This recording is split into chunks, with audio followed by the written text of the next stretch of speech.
Sports Talk Daily with Andrew Hustler Paterson and Michael Remis.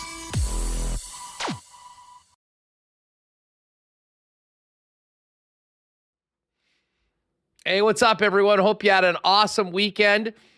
Maybe reconnected with friends and family that you usually ignore during football Sundays. Pretty lean sports weekend, although we did have the NHL All-Star festivities, which we'll dive into a little bit. But good news, the league is back tonight with 5 or 6 games tonight on the slate. Jets still off for a few more days. They are back Saturday night, 9 p.m. home game against the Chicago Blackhawks. We'll take a look at the Jets' final 30 games and the, basically the division, the West, the National Hockey League at the break, as well as talk about some big Bomber news with Jeff Hamilton coming up a little bit later on. But speaking of that Blue Bomber news, I think most Bomber fans pretty darn happy to hear that Nic Demski is back with the Winnipeg Blue Bombers on a 3-year contract announced yesterday by the Winnipeg Football Club. And Demski will be first up this week on Winnipeg Sports Talk, joining us in just over 20 minutes from now. We'll also talk a little bit more about the All-Star game, how it can be better, and what it was like being there. Because I think the experience of having boots on the ground very different than maybe for television viewers. Sean Shapiro from EP Rinkside going to jump on a little bit later on. All right, let's get to Michael Remis. Just before you do that, I do want to thank the sponsors that make this show happen each and every day. Princess Auto, Coolbet Canada, Little Brown Jug, Culligan Water, Canadian Club Whiskey, excuse me, Vita Health Fresh Market, Wallace & Wallace, Consolidated Supply, F Apparel, Manitoba Battery, Nick and Nicky DQ, Boston Pizza, Royal Sports, and our Why Not question of the day from our friends at Not Auto Corp over at Waverly and McGillivray. Remo, what's up? How was your weekend? Yeah, you mentioned reconnecting with friends and family. I think that was the first time for me that first time in weeks that I wasn't watching my phone on all Sunday. So are you hearing me okay? Yeah. Okay, yeah. Yeah, but first time I wasn't all Sunday watching my phone, refreshing scores. So earned some points there with my wife. It was good. Well done. Well done. Paying attention to everything you got going on the home front. Yeah, listen, it's going to be a great week. Chiefs Eagles touchdown yesterday in Glendale for the Super Bowl coming up on Sunday, and we'll spend quite a bit of time talking about that. And of course, we do have the National Hockey League back, although we'll have to wait a few days for the Winnipeg Jets to get back on it. NFL Pro Bowl happened as well. It was really interesting watching the differences from the National Football Leagues per presentation to what the NHL did. And listen, I think both of these leagues have major challenges when it comes to putting together a compelling and fun product for their fans. Certainly we know with football, I mean, they really had to basically gas the game because, there's no way that professional football players can play to the level that they do in a regular season game or a playoff game in an exhibition game with teammates from all around the league. So they did create a number of flag football games as well as some other fun events, the best catch. I love the Move the Chains event with the big offensive lineman and sort of a team weight pulling event. That was a lot of fun.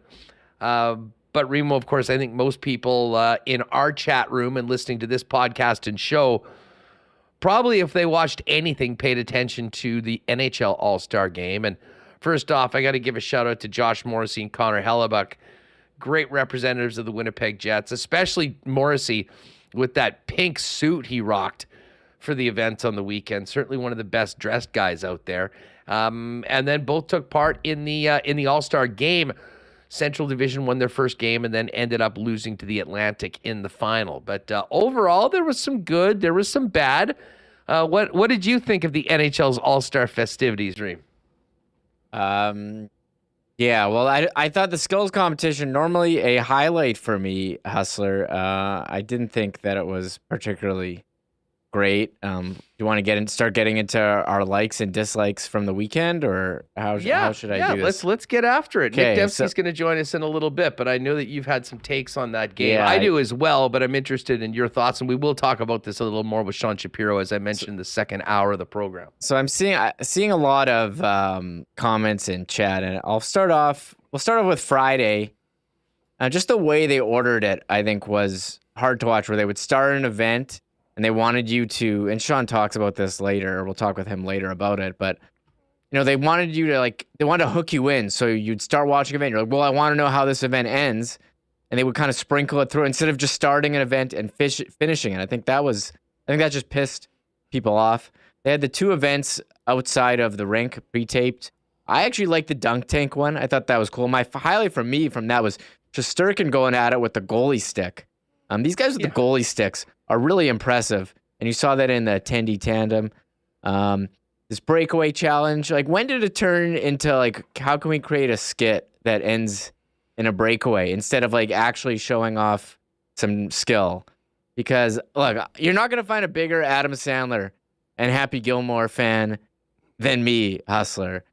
But David Pasternak coming out in a Happy Gilmore jersey, for some reason had Gilmore 18 on the back, which is not accurate in the movie. He does not have a name and number on the back. But I don't know what that was and who that's appealing to, but it wasn't good. It wasn't entertaining. I'm seeing a lot of people in chat rating it it was cringe. Was not good. And should I go on? I like seeing Josh Morrissey in hardest shot.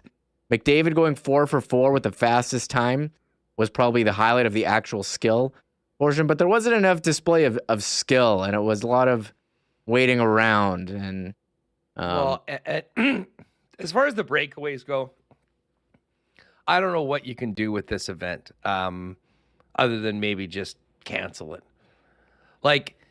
Last year, Trevor Zegras got all the love for his dodgeball-inspired performance. But here's the thing. No one really cared in the end that he dressed up like the guys from Dodgeball. It was the ridiculous skill that he used showing that move that he did with his stick. That's what made that cool. That's why that thing went viral, not because of the average Joe's outfit that he was wearing.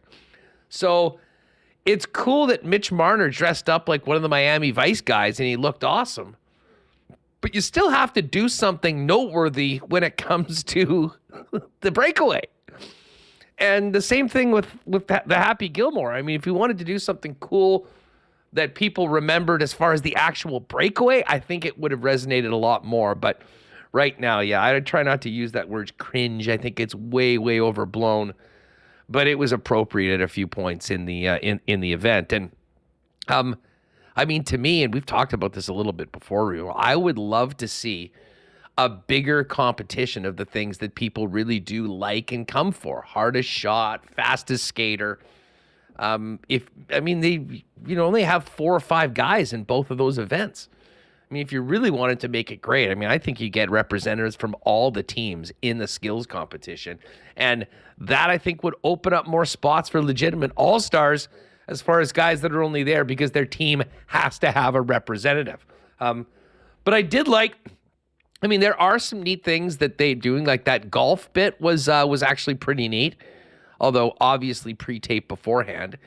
And I think there's some potential with that dunk tank thing. Although the best thing about it was if you really wanted to make that event massive, have the winners be able to dunk Gary Bettman at the end of it. That would have made things, and that would have got all the social media views that they could handle and more. I think, first of all, there wasn't really the viral moment that you had with the Trevor Zegras. I mean, the skill that he showed was amazing. Why you wouldn't invite him back, do whatever, the fact that he's an all-star or not. We're just talking about the skills. I mean, the skills competition. I think the biggest issue was, it was pretty clear that a lot of players didn't really care, and the effort level or wasn't try. there. If you want them to try and show off their skills, and there's so many things these guys can do that are amazing, but there just wasn't a lot of showcasing that. And so I was kind of a disappointment. And again, I've seen a lot of the same stuff from people in the chat. But I actually like the idea of shooting a puck into the dunk tank, and I miss the old puck control relay they used to do. But I don't know. It just seemed like they were just going through the motions, the players, and I don't know how you change that. And maybe you actually make it a real competition, as that you don't have to be an all-star to be in. Yeah, well, put it this way. If every team, when they did their skills competitions, knew that they were going to be sending their fastest skater and sending their hardest shot competitor to compete in the All-Star game, and there was like a really significant prize for the winners of both of those events, I think that you would have a lot more buy-in from guys that would go in and be able to do that. Like, I get it. You're not going to get playoff level competition in a 3-on-3 All-Star game. But there was a pretty big difference between a couple of the games for the level of intensity, shall we say. I thought the second game between, was it the Atlantic and the Met, was actually really good. First game between the Central and Pacific was nice because, Hellebuck got his win that he'd been waiting for, and the Central did get the dub. But it wasn't quite it wasn't that compelling.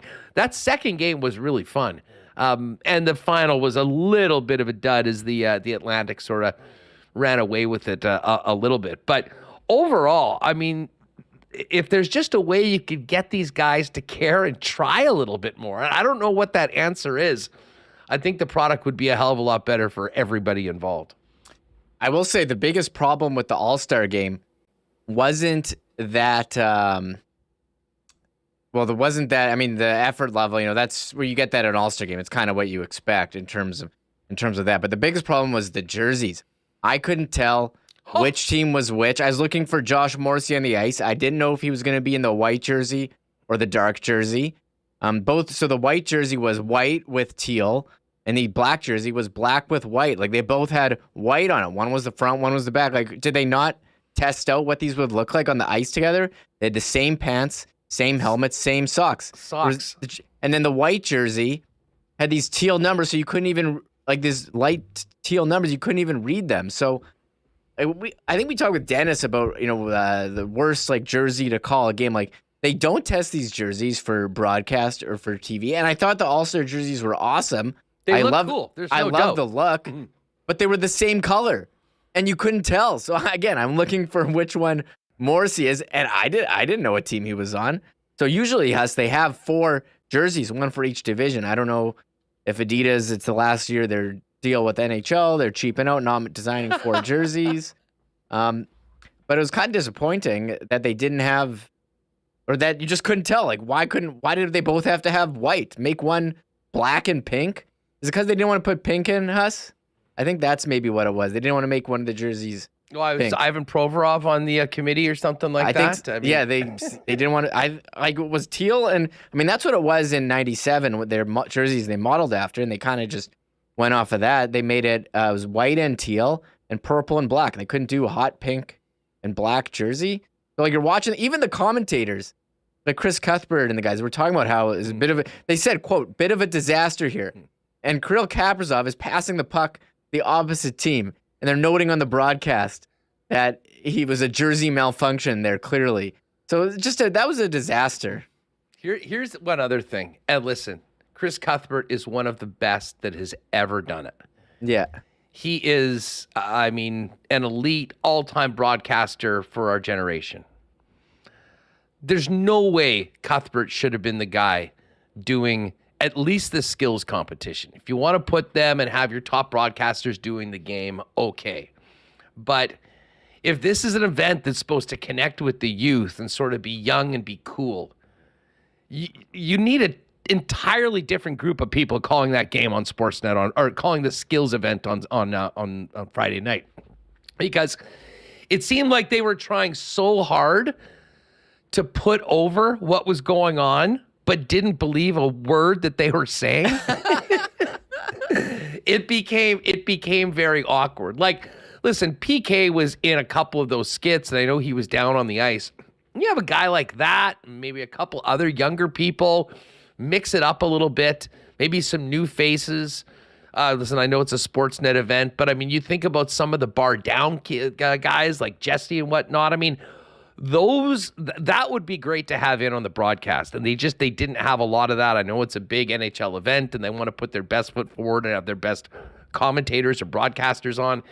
It just really didn't fit. And again, for an event, as I've said this before, for an event that is supposed to be all about the kids and connecting, with the youth, I don't know about Happy Gilmore references or Miami Vice stuff, because I have a feeling that most kids have no idea what any of that stuff is. Yeah, so I think this is pretty unanimous. They got to do something to fix it. I don't know what they're going to do next year. It's in Toronto next year, so I think there's going to be a lot of fanfare. I mean, I will say it was very cool seeing Ovechkin and Crosby, that passing play they had together.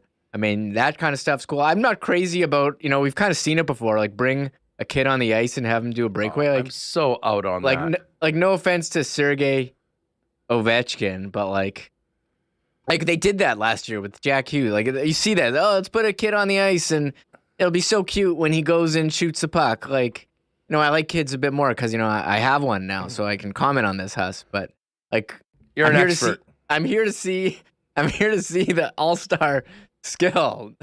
But again, it was cool seeing Crosby and Ovechkin together doing stuff, because again, these guys have been in the league 18 seasons, 2 Hall of Famers, like best of the era or of all time even. So that's cool, but I didn't need to see Ovi Jr. Yeah, the and PK getting the autograph from Sid and Ovi, and then wait, we need an autograph from the 4-year-old kid too. I mean, it's a little bit much, but again, maybe I'm just being curmudgeonly because I don't hate kids, far from it. Just don't necessarily need to see that the way that it is. And I guess it is cool that they're kicking around, getting a chance to skate. I mean, they want to make it great for the players and their families. I totally get that. But maybe a little bit better of a separation from that would have been cool. Bottom line is, I think, as we'll talk with Sean Shapiro a little bit later on, from a television event, it's got a long, long ways to go. But I do think the event was a pretty big hit down in South Florida, and that's a big, big part of it, with where they're bringing it. Although, interestingly enough, Reem, one of the things that we did learn on the weekend is that next year's All-Star festivities are going to be north of the border, coming back to Toronto. Yeah, I'm just reading a comment in chat from Red Flame. He says, NHL desperate for money. They're putting the game in Toronto. It's a red flag. No, so what happened here, that I saw a report by some of the insiders, they didn't have one scheduled for next year because it was supposed to be a World Cup year, but because they're not doing a World Cup, they had to scramble and put this All-Star game together. You know what they should just do? Do like a 3-on-3 tournament for like countries or something. Maybe people would care then, but we're going to try to make it down, and I think it'll be, you have a lot of fans in Toronto. I'm sure they'll bring out some stars. I wonder how people are going to try to get out of it, though, if it's not in like Florida or Vegas or somewhere warm. Like, how is that going to attract players? I love Gitch in chat. Luongo didn't even try against Ovi Jr. Well, yeah, you're right. He didn't really. And I guess I can handle that. What is unfortunate, though, is the complete lack of trying. Listen, I know there was a lot made of Sarah Nurse, her move. And listen, Sarah Nurse is absolutely amazing. And I love the fact that some of the top female players are getting a chance to highlight what they can do. But I almost find it insulting to players that if you go, I mean, these are the best at what they do in the women's game, and then have the goalies that they're playing against essentially not try to stop the puck. I mean, it did diminish it a little bit to me. But anyways, there's a long list of grievances, I think, amongst many people about this event.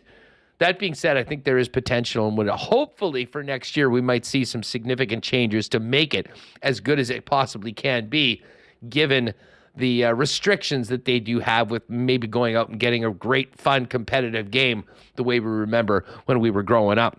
Talk more about this a little bit later on. But Remo, busy weekend for Kyle Walters. Let's get to it. First, Alden Darby re-ups with the Bombers, and then the news that I think many of us were hoping to hear, myself included, but we're a little nervous about where Nic Demski was going to end up this year. Not only is he back with the Winnipeg Blue Bombers, but he's back with a 3-year contract here with the Blue and Gold.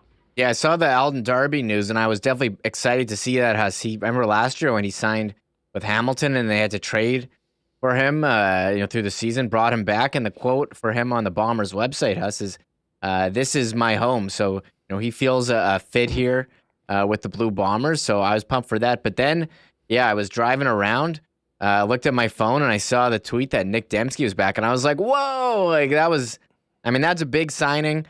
We know what he does with the offense, but I had Jeff on last week when you weren't here, and Jeff was kind of on the train. Like, I don't know if Nic Demski's going to be back. He might be looking to test the free agent waters, and he does so many things. I mean, he can go deep. You can throw to him short, and he can, use his legs, or you can do these gadget handoff plays with him. I mean, he does so much to make the offense go. Huge part of the team, and that's just a big signing. Also, hometown guy too, Huss. Like, you wouldn't want to see it. I mean, I know you were really choked up when he got drafted by the Riders. Like, you didn't get over that until he signed here. That's one of the more famous clips in the history of the 1290. Calling the shot. Watch this. The Bombers are going to pass on Nic Demski, and he's going to get picked by the Riders. And we know what happened. And sure enough, he got picked up by the Riders. His first touchdown was against the Bombers in the Labor Day Classic on a punt return, if I recall correctly. But it took a little while, but things worked out, and Demski did come back to the Bombers, and now is there for another 3 years. And, most of the heavy lifting and the most important players for the Winnipeg Blue Bombers to return pretty much are back. Although I have seen quite a bit of conversation about a guy we love on this show, Reem, in Rasheed Bailey. Bailey right now with no contract, and you just wonder, now that this commitment has been made to Nic Demski, what this means for Sheed going forward. I'm afraid it might mean wearing a different colored jersey next season. Oh man, Rasheed's been doing some good work on Instagram. I know he's big Eagles. He's the best speaker. He was at the game too. He was there in a suite with a whole bunch of dudes. Chris Long, I know, was there with him. Yeah, I don't know. I mean, we figured it'd be a challenge fitting all these guys. And I saw some stuff on Twitter about Michael Couture as well. I know Jeff will probably have more info than I do, but the CFL free agent tampering period is open now. So, we're getting some news. And again, it was great seeing the Demski signing, and we'll wait to see how this team looks like. Yeah, no doubt about it. So, obviously Ellingson is another guy that I think there's a big question mark. He was injured so much last year. I think that if he did come back, you're probably talking about a much lesser number. But these are all things that we'll kind of see how play out over the course of the next, really 2 weeks, or actually week until free agency gets going in earnest mid next week. But the good news is that Nic Demski's not going to market. He's going to join us in just a couple minutes here on Winnipeg Sports Talk. Hey, before we do that, let me give a big shout out to Donnie and the gang at Manitoba Battery. Got a bunch of texts and a couple tweets or DMs from folks that have used Donnie and Manitoba Battery services over the course of the last couple weeks. Obviously, it's always a treat every time I go in there to say hi to their staff, but it's great to hear so many of you are getting great deals and great service on batteries from Manitoba Battery. A little bit warmer for the next few days, which is great news, but we're going to get cold again at some point, so make sure your car is ready for it. Come down for a free test at 1026 Logan Avenue, or if you need a new battery, save time and money by giving them a call or ordering online by 3 p.m. each day, and they'll deliver it to you citywide that very same day. Pretty simple, folks. When you're talking batteries, save time, save money, shop local with our friends over at Manitoba Battery. Consolidated Supply, getting ready for 2023. We've got a bit of a warm-up right now. When the big warm-up comes, I'm sure, will be looking at new projects for the upcoming summer involving your property. And listen, if it involves irrigation, artificial turf, anything to do with that landscaping when it comes to great turf, use the guys that the experts in the golf industry do, and that, of course, is Consolidated Supply. But thinking a bit bigger about that backyard, how about a hot tub or spa? What about an outdoor kitchen? Manitoba Battery Consolidated Supply has some amazing options for that. Pop down and see Joe, Spicy, and the gang. They're open to the public at 1395 Niagara Road East, or check out everything they've got going on, including their massive selection of engine parts online at cte.ca. We're into February right now, folks, and the Unsung Hero program with Josh Morrissey and Wallace continues. We'll announce our January winner in the next couple of days. But in the meantime, get those nominations in for this month's Unsung Hero. What we're looking for is someone in your life and your community that's selflessly donating time, hours, and their efforts to help others, whether it be through charity work, whether it be through endless volunteering hours in the minor sports community, whether it's in the school system, or whether it's just being that person on the block that everybody leans on in a time of need. Send us your nominations. Tell us about that person. Unsung Hero at winnipegsportstalk.com. Our winner for the month of the Unsung Hero Award is going to get an autographed Josh Morrissey jersey, and Wallace will donate $500 to the Dream Factory in the Winnipeg Sports Talk listener's name, and we'll also have that amount matched by Jets All-Star Josh Morrissey. Again, it's Unsung Hero at winnipegsportstalk.com.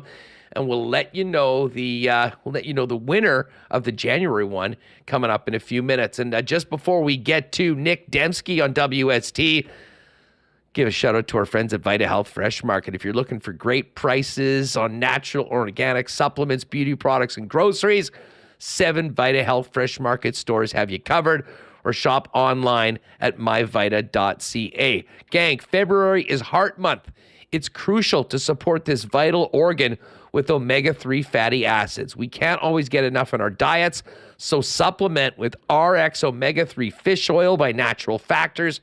It helps support cardiovascular health, cognitive function, that's your brain, guys, eye health, and helps with joint pain and flexibility. It's on sale today at Vita Health. Vita Health Fresh Market, empowering people to lead healthy lives. 7 Winnipeg locations, including the newest store in Linden Ridge, and online at myvita.ca. All right, well, we were just talking about the big news in Bomberland this weekend, a 3-year extension for our hometown hero, Nic Demski. And Nic joins us now on Winnipeg Sports Talk. Nic, what's up, man? How are you? And congratulations on the new deal. Appreciate it, man. No, I'm doing good. I'm doing a lot better now than I was the past couple of days. I hear you. Listen, I want to talk about the off season, look ahead to next, maybe hit a few other topics, but fill us in on the last few weeks. How did it all come together, and were there some nervous moments that this might not get done?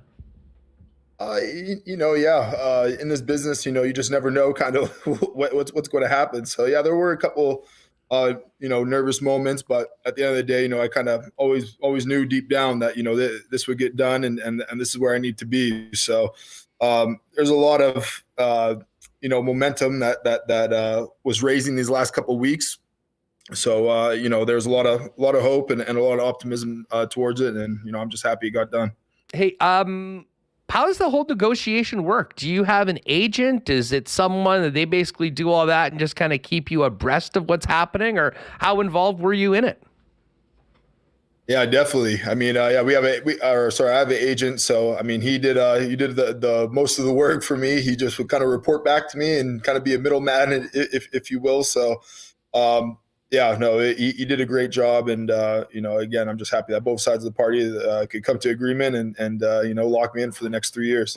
The 3-year term was huge. I mean, I was, first of all, I think like most Bomber fans, just, kind of breathed easy. Great to see the release that Nic's back, and then saw that it was 3 years. I'm sure you're happy you don't have to go through this again for the next couple seasons. How important was it to get that level of term with the Winnipeg Football Club when you signed this contract? Yeah, it was important to me. I mean, that was probably one of the main things that I wanted to go after, was just, a lengthy deal. and again, I'm happy it worked out. I mean, I know that they wanted me here, and I definitely wanted to be here. I wish that negotiations was that easy, but it's not. So that's what took it so long. And but at the end of the day, it got done, and so I'm just happy to be part of it. Well, that is good news. What was it basically done yesterday? I mean, how long does it go from you saying, okay, we got a deal, signing whatever's done, to the team saying, rest easy, Bomber fans, Demski's back for 3? Yeah, it was actually done Saturday night. So that was awesome. It was the day before the tampering begun. So, I mean, I don't think they released it till Sunday afternoon. So, they obviously just trusted me, not to talk to any other teams. And I mean, I didn't want to talk to any other teams. This is where I wanted to be. So, I basically turned my phone on airplane mode and came down to the stadium and signed the bad boy. And here we are now. So. That tampering period is interesting. I'm not sure if people, fans maybe that don't watch the off season as much as the regular season realize, but in a lot of ways, free agency essentially starts now, with the ability to get offers and talk to other teams about it. So in a lot of ways, I'd imagine Saturday night, there was somewhat of a deadline for you, but especially the football club, knowing where your head was at and if you were going to be back with the team. Yeah, for sure. I mean, I think, obviously we had a lot of signings this past week. And I think when all those signings happen, they unfold, opportunities. And I think, a couple of them unfolded opportunities for me. So, I feel like there was some urgency there. But at the same time, again, negotiations don't happen as easy as everybody would like to. And, they definitely take some time. But, good things always take time. So that's the way I look at it. Did you get to grind them right at the end for a couple special details, maybe a bigger locker or a better spot in the room or anything like that? None of that. I mean, I've been in the same locker, so I'm happy right where I am. But no, maybe a couple like ice cream sandwiches after practice or something like that. I should have mixed that in there. Nic Demski is with us, back with the Bombers for a 3-year term after signing on the weekend.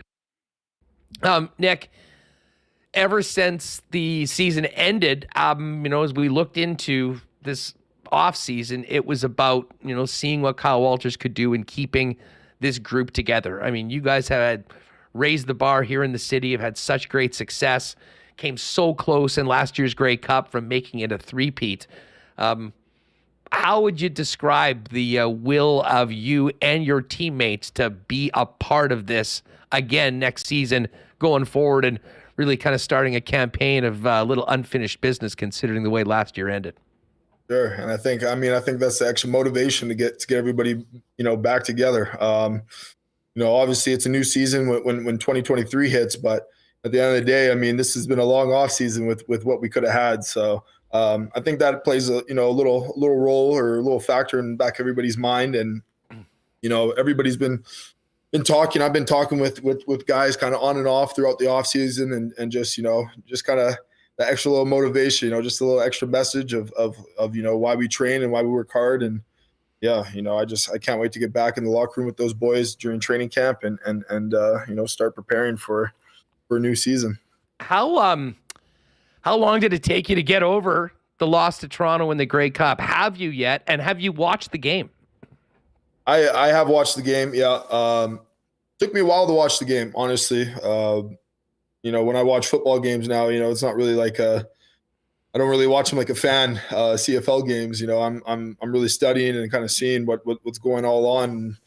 It's my job. So, NFL, it's a little bit different. So playoffs, I can, NFL playoff football, I can kind of enjoy and relax. But our football game, I don't think I watched till after Christmas probably. So, I took it in. I took a pretty deep dive into it, and that probably helped me get over it. I'm a type of guy that kind of just likes to, push stuff away like that. But it was definitely needed to watch it and just kind of go through it and just kind of see what was going on. And honestly, even just watching that just added a little bit of extra motivation. So, as I said, I just can't wait to get back to work and get back to it with the boys. The margin between winning and losing, with two great teams in a championship game is is so razor thin. We've seen it happen for the benefit of the Bombers in one of those Grey Cups, and then obviously on the other side. But you mentioned about that, that motivation for everyone around. This already was a team that had a championship pedigree, and I don't think anybody ever questioned the commitment level of everyone that plays for Mike O'Shea.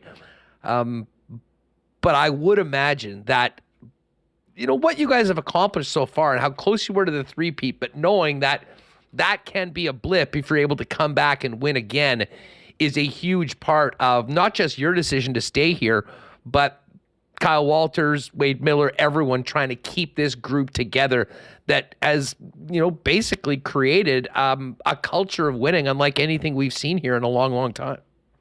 Sure. I mean, yeah, that's the goal of this game is to win. And I mean, when you have a good locker room and good group of guys doing it and a good organization, good front office that wants to keep everything, at a low turnover rate, I mean, it's definitely a formula for success. So, there's a lot of leaders in this locker room. There's a lot of leaders, coaching us as well. So, I mean, not just Osh, Osh is a great leader, of course, but, we got Buck and Richie and the list goes on of all the coaches that are, filling in those spots. So, again, I'm just happy to be a part of it. This is definitely somewhere I want to play and where I want to be and somewhere where I'd love to finish my career out. So, to sign 3 years, that's a pretty good start to that. And, I just have a lot to prove and just make sure that, this position stays mine. What, I've got to ask you, what was it like over the course of the last month, say, while you were working towards a deal? And I'm not sure how much back and forth there was, how often that happened, but at the same time, you're seeing the likes of Willie and Jackson Jeffcoat and all the guys sign and come back one by one, and knowing that you were still out there and needed to get a deal done yourself. Yeah, for sure. I mean, but, all those pieces are very critical pieces. So, I mean, it'd be tough to come back to a team that doesn't have, the Willies and the Jacksons and everything. So, it just makes it a little bit more, obviously you get a little bit more anxious to get it done, but at the same time, you can't really compare, my position to somebody else's position or where I lie on the free agent, compared to where they lie on the free agent poll. So, at the end of the day, I guess you get mixed emotions from it, get happy because, you're close to these guys, and build relationships with these guys. But at the same time, you get a little bit anxious about your own situation, but, you just got to remember it's business and that's how it goes. And just be patient and wait your turn and things will work out. And, that's what happened here. So, well, again, at the same time, I imagine it, makes you want to get something done with this team even more, knowing that your boys are all back and Sure. The job is going to be come back and do it all over again. Nic Demski of the Winnipeg Blue Bombers is with us. So outside of sweating out and getting a new contract done for 3 years with the Winnipeg Blue Bombers, what have you been up to the last couple months? How's the offseason been? Offseason's been good, man. I mean, I used to do a little bit of work with Canada Life financial advising. I took a step back away from that, and now I coach a lot. So I coach mornings, recruit ready, do a lot of coaching there. I've been playing a little bit of hockey, just staying in shape that way. But then I've also been taking care of my body as well. Just stretching a little bit more. I'm putting a big emphasis on stretching this year. Everything in my power I want to do to stay on the field this year. So, just doing the little things off the field to make sure I stay on the field.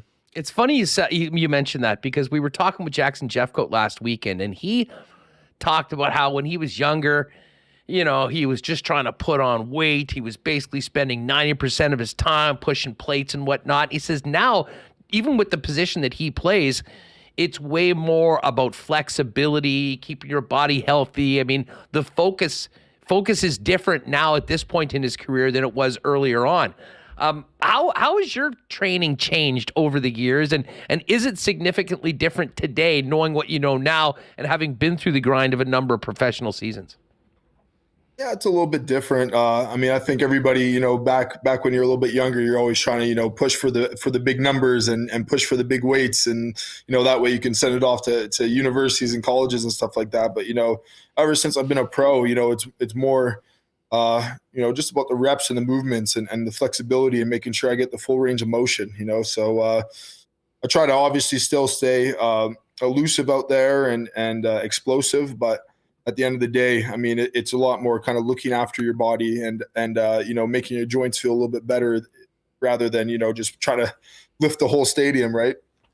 How much puck you've been playing? I mean, you were a hell of a player. I mean, growing up and playing on the Hawks, I mean, you really are a pretty well-rounded athlete that was impactful in a number of different sports.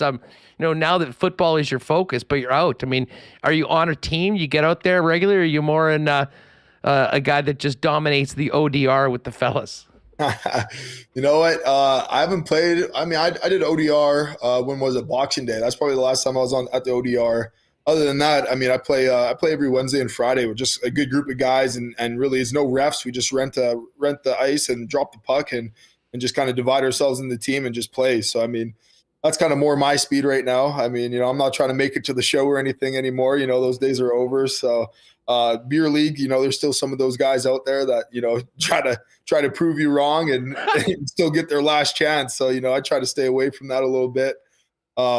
But I'll get, sometimes my boys will call me up for a game. So I mean, it's always nice to kind of get that competitive in there. But then all of a sudden, you get hacked in the back of the leg, and you're like, okay, yeah, this is why I don't play hockey competitively anymore. So, anyways, it's all in good fun though. Yeah, heads up to the beer leaguers. There's no scouts at your game, guys. Don't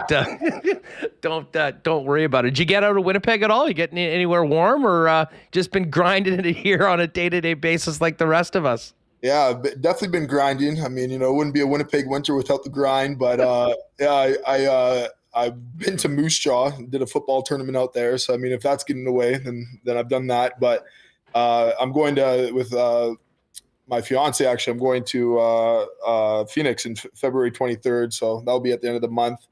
And then I'm going to Chicago for another football tournament in the middle of this month, and going to Minneapolis next month, and then going to Vegas the month after that for another football tournament. So I'm on the road quite a bit, but it's more, coaching, so business trips. Well, that's interesting. Tell us a little bit more about this. I mean, I'm familiar with the Recruit Ready program. I mean, there's been a lot of, young Winnipeg players that have gone through that and helped them maybe get to, that next level with the post-secondary scholarship. And there's been a lot of Bombers that have been involved in that before, but tell us, how involved are you in it, and how much you're enjoying working with young guys that basically were you a decade ago?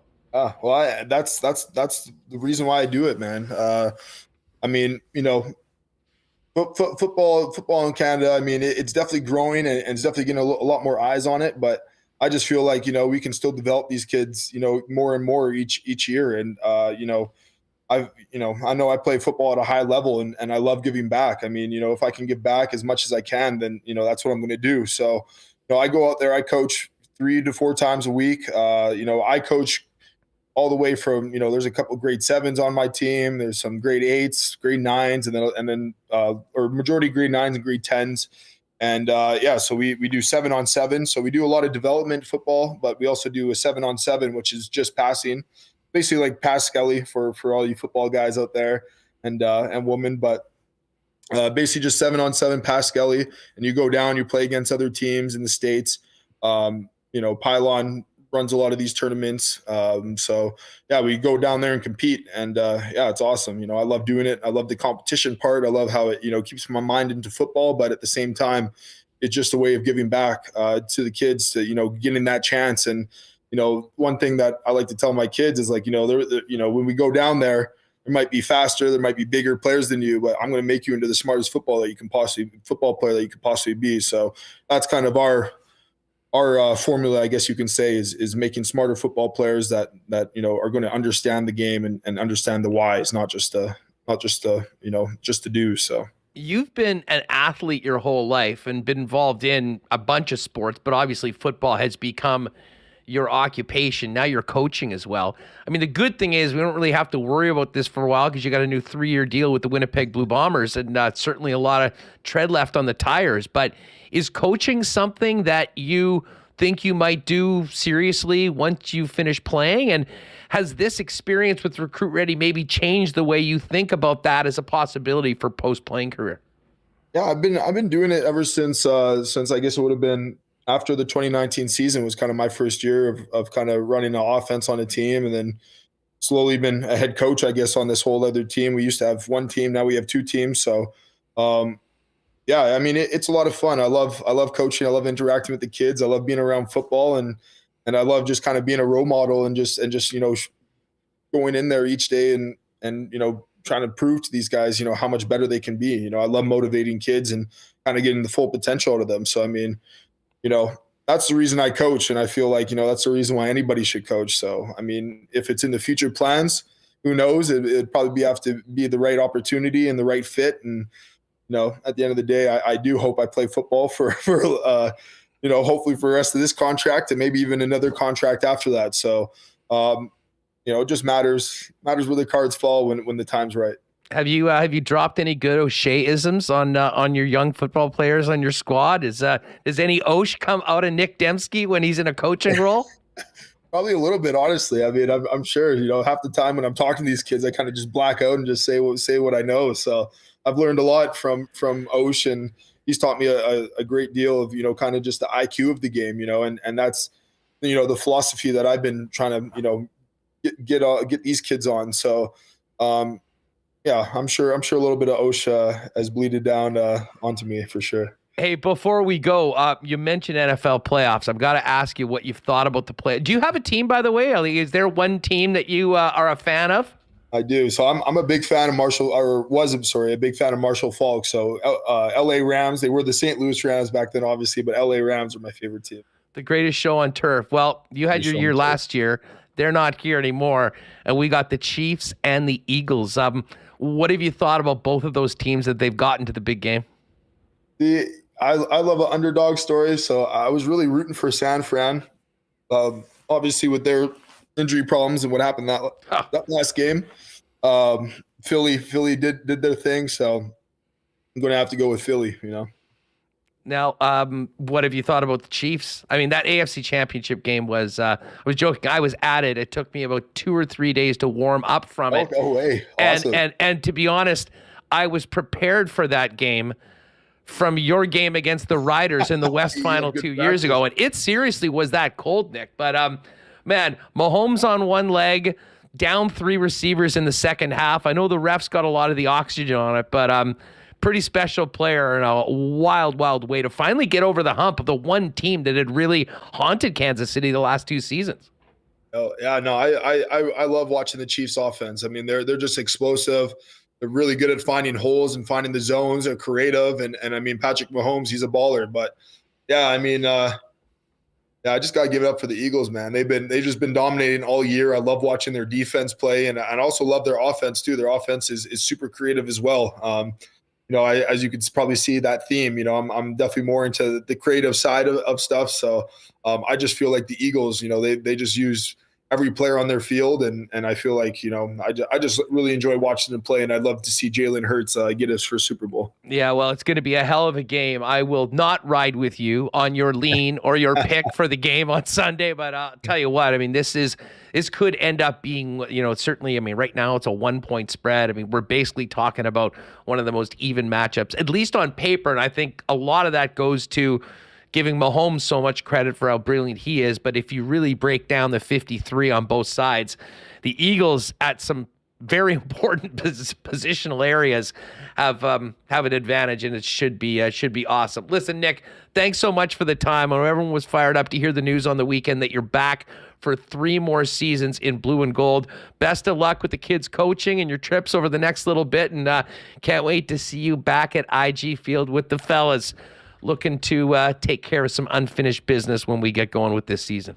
Yes, sir. Appreciate it, man. Thank you for having me. Right on. There's Nic Demski of the Winnipeg Blue Bombers with us here on Winnipeg Sports Talk. We'll talk more about this with Jeff Hamilton coming up in just a couple of minutes. But hey, if you were maybe waiting on that Nic Demski jersey for him to get a deal done, well, guess what? You can go now down to Royal Sports, get your Bomber gear, start getting ready for the next season, and get that number 10 done up, because the kid is back for another 3 seasons. Of course, if you're thinking about any jersey, where it's Bombers, Winnipeg Jets, your favorite National Football League team, NHL team outside of the home squad, Royal Sports has you covered with the biggest and best selection of licensed merchandise pretty much anywhere. While you're there, of course, you know that They are the hockey superstore in town, family owned for 40 years with the experts to get you the right equipment for whatever level of player you need. It's all there at Royal Sports, and great skate selection as well, including some affordable ones if you're looking to maybe take a dip into river skating or getting out onto the ODR. Royal Sports, 750 Pembina Highway. And of course, follow them on Instagram at Royal Sports Pembina for the latest merchandise drops and sale information. Guys, looking ahead to the summer, you got weddings, big events. Is your wardrobe ready for it?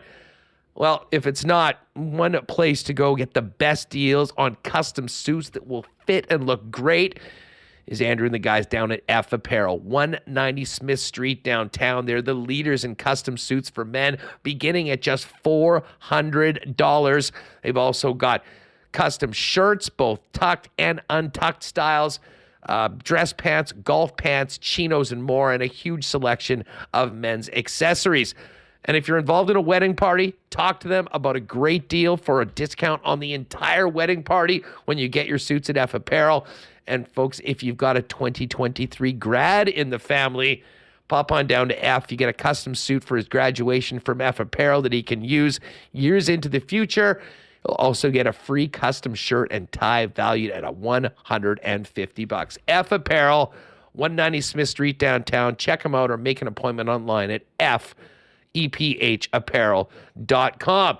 And hey, good news, gang. We got hockey back tonight. 5 games on the slate. And if you're looking to get together with your gang, no better place to do that than your local Boston Pizza. Happy hour specials from 3 to 6 and 9 to 12. Ice cold schooners, delicious pizzas, and for my money, the best wings around at your local Boston Pizza. And if you're staying home, you can always order online at bostonpizza.com. All right, I missed the Hammer last week when I was coming back from KC, but he is back on the program. Jeff Hamilton from the Winnipeg Free Press. What's going on? How was your weekend? It's not too bad. Good weekend overall. I realized I haven't put my headphones in, but I'll do that sooner than later. Quietly celebrated my 37th birthday. How quiet?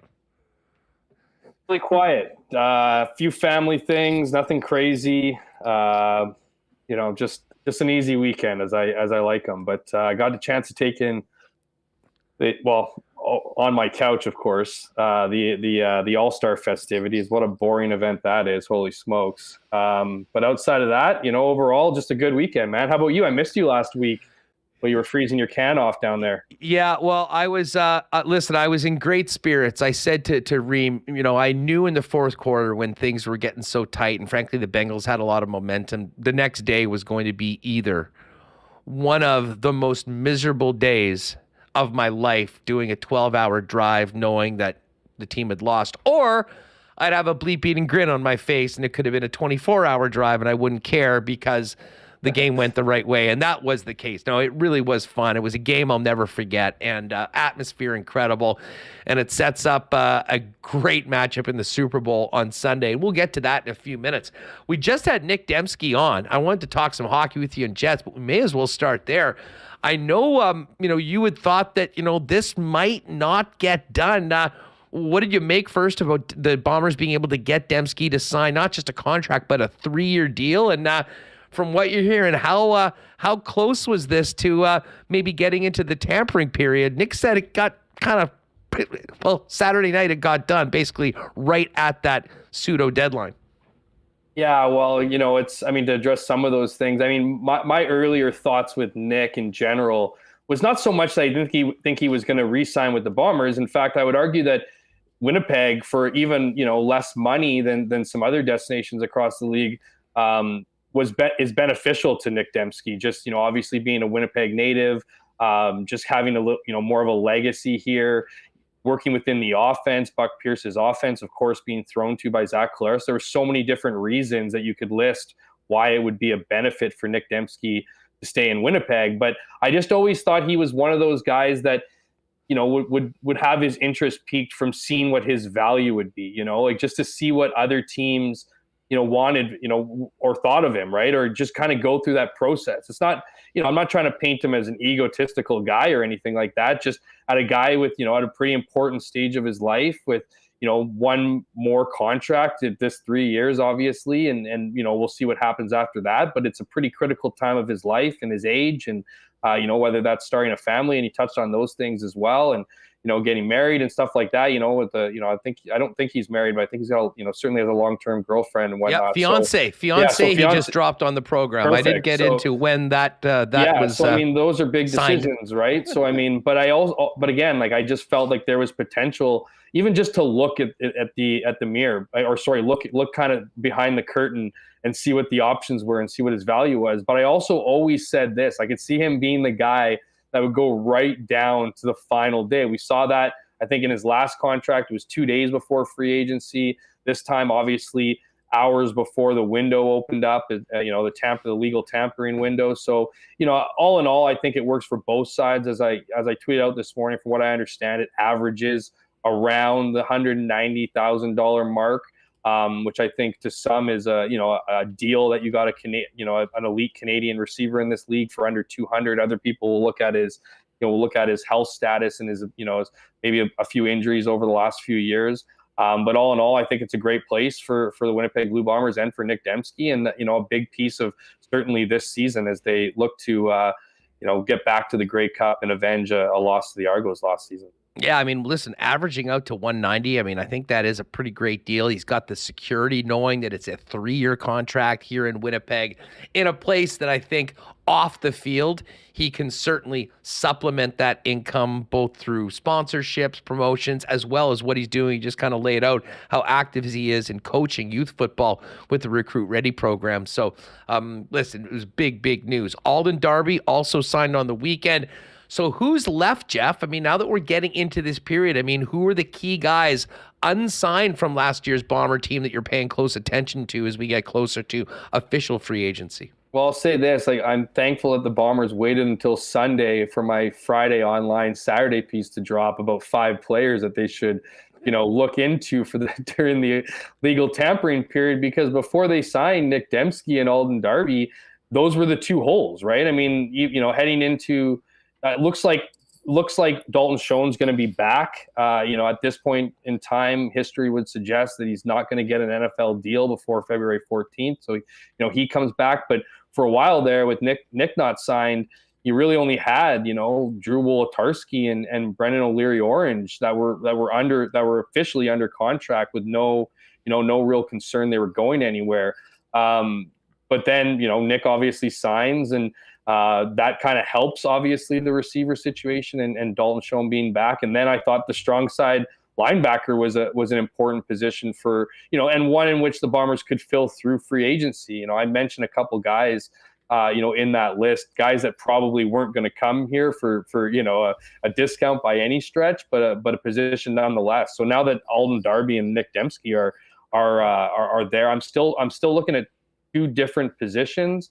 One really, and that's receiver still. Like, I think the Bombers are pretty set up and down the roster. I mean, I know there's a lot of fans out there that are going, what about the kicker? What about the kicker? Right. And I think that's, an important one, but with just some of the names that are already under contract, it's not one of those I think you're going to go through free agency for. I think it's someone you're going to have to just get your scouts to really look at over this offseason and bring in some good competition. And I can say that I'm definitely expecting some competition in the kicking side. But I'd go back to receiver again. I think there's, Rashid Bailey's still not signed. Greg Ellingson, it seems like they're probably going to move on from him after an injury-riddled season. I mean, he was certainly good when he was in the lineup. But I just don't know if you can, commit that kind of coin upwards of, I think, $185,000 for a guy you're not sure is going to be, playing an 18-game season, obviously, plus playoffs. But I look at a guy like Kenny Lawler, and I think he would have been more realistic. I'm curious to see what the top-end receivers fetch in free agency, whether that be Geno Lewis out of Montreal or Kenny Lawler, of course, playing in Edmonton last year, chasing that bag of money for $300K. He was the highest paid receiver. It'll be interesting to see what the market's like for receivers, because what I'm hearing, from opposing GMs across the league, it's becoming a little bit of an S show as far as, use words from Geno Lewis to describe the Montreal Alouettes organization right now. for how high it's going to cost for some of these guys. So it'll be interesting to see what the options are. I bring up Nic Demski because I think with Nic Demski signing, that takes the Bombers out of that conversation for Kenny Lawler a lot more so than if Nic Demski tested free agency and ultimately signed elsewhere. I still don't close the complete door on that. It just, if Kenny Lawler is looking for anywhere near $300,000, I just don't think it's going to be something the Bombers are going to be able to afford. But I look at the group. I mean, secondary is obviously an area the Bombers need to at least be focused on, and I'm sure they are. I mean, Nick Taylor isn't coming back. Mercy Maston, who hasn't played for the last 2 years with Achilles injuries. I mean, he won't be back, officially again this year. So there is some openings in that group. At least some competition. I don't know if it'll be fulfilled through free agency or not. That's usually an area the Bombers scouting staff's been really good at. I can say a few other things. I mean, you look at the offensive line, I think Michael Couture is probably not going to be coming back to Winnipeg.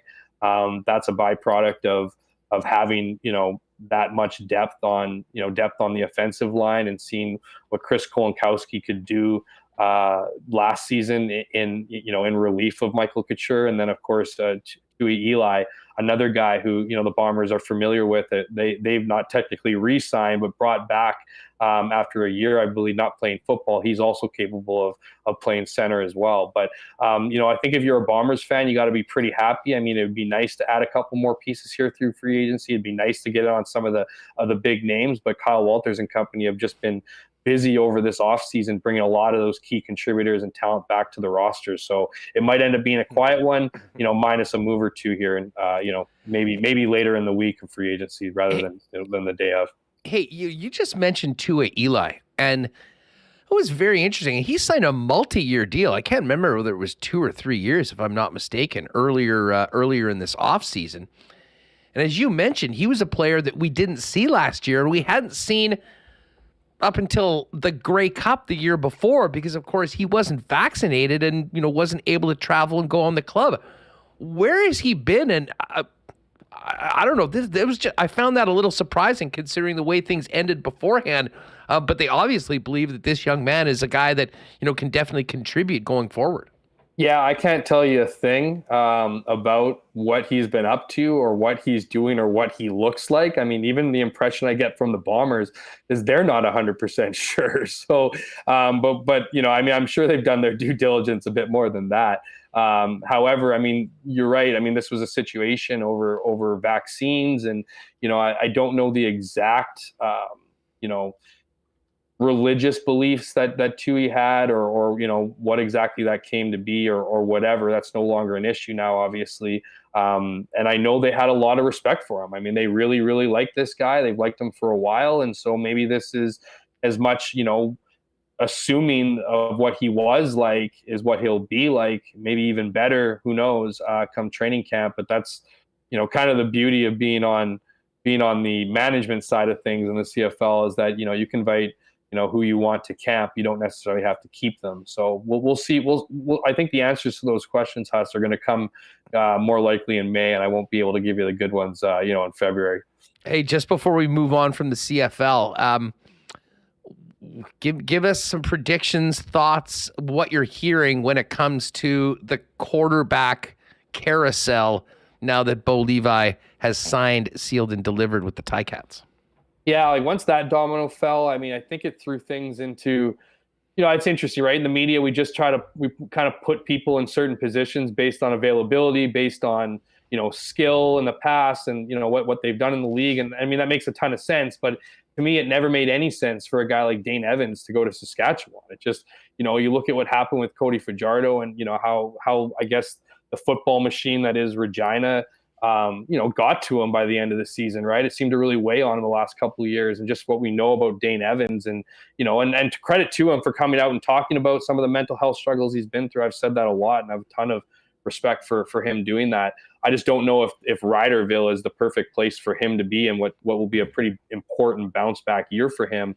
Once I read that Trevor Harris was not, was contemplating a return to the Montreal Alouettes, and I just find it to be so funny, this league, right? I mean, just how, Bo Levi Mitchell goes from essentially a backup quarterback who's thrown the same amount of touchdowns as interceptions the last 2 seasons combined, is all of a sudden a marquee free agent and then signs for the second most money in the league, right? I mean, I think a similar thing's happening to Trevor Harris right now, where teams are so desperate for quarterbacks, quality quarterbacks that they can trust and know, what they get when, put them under center and whatnot.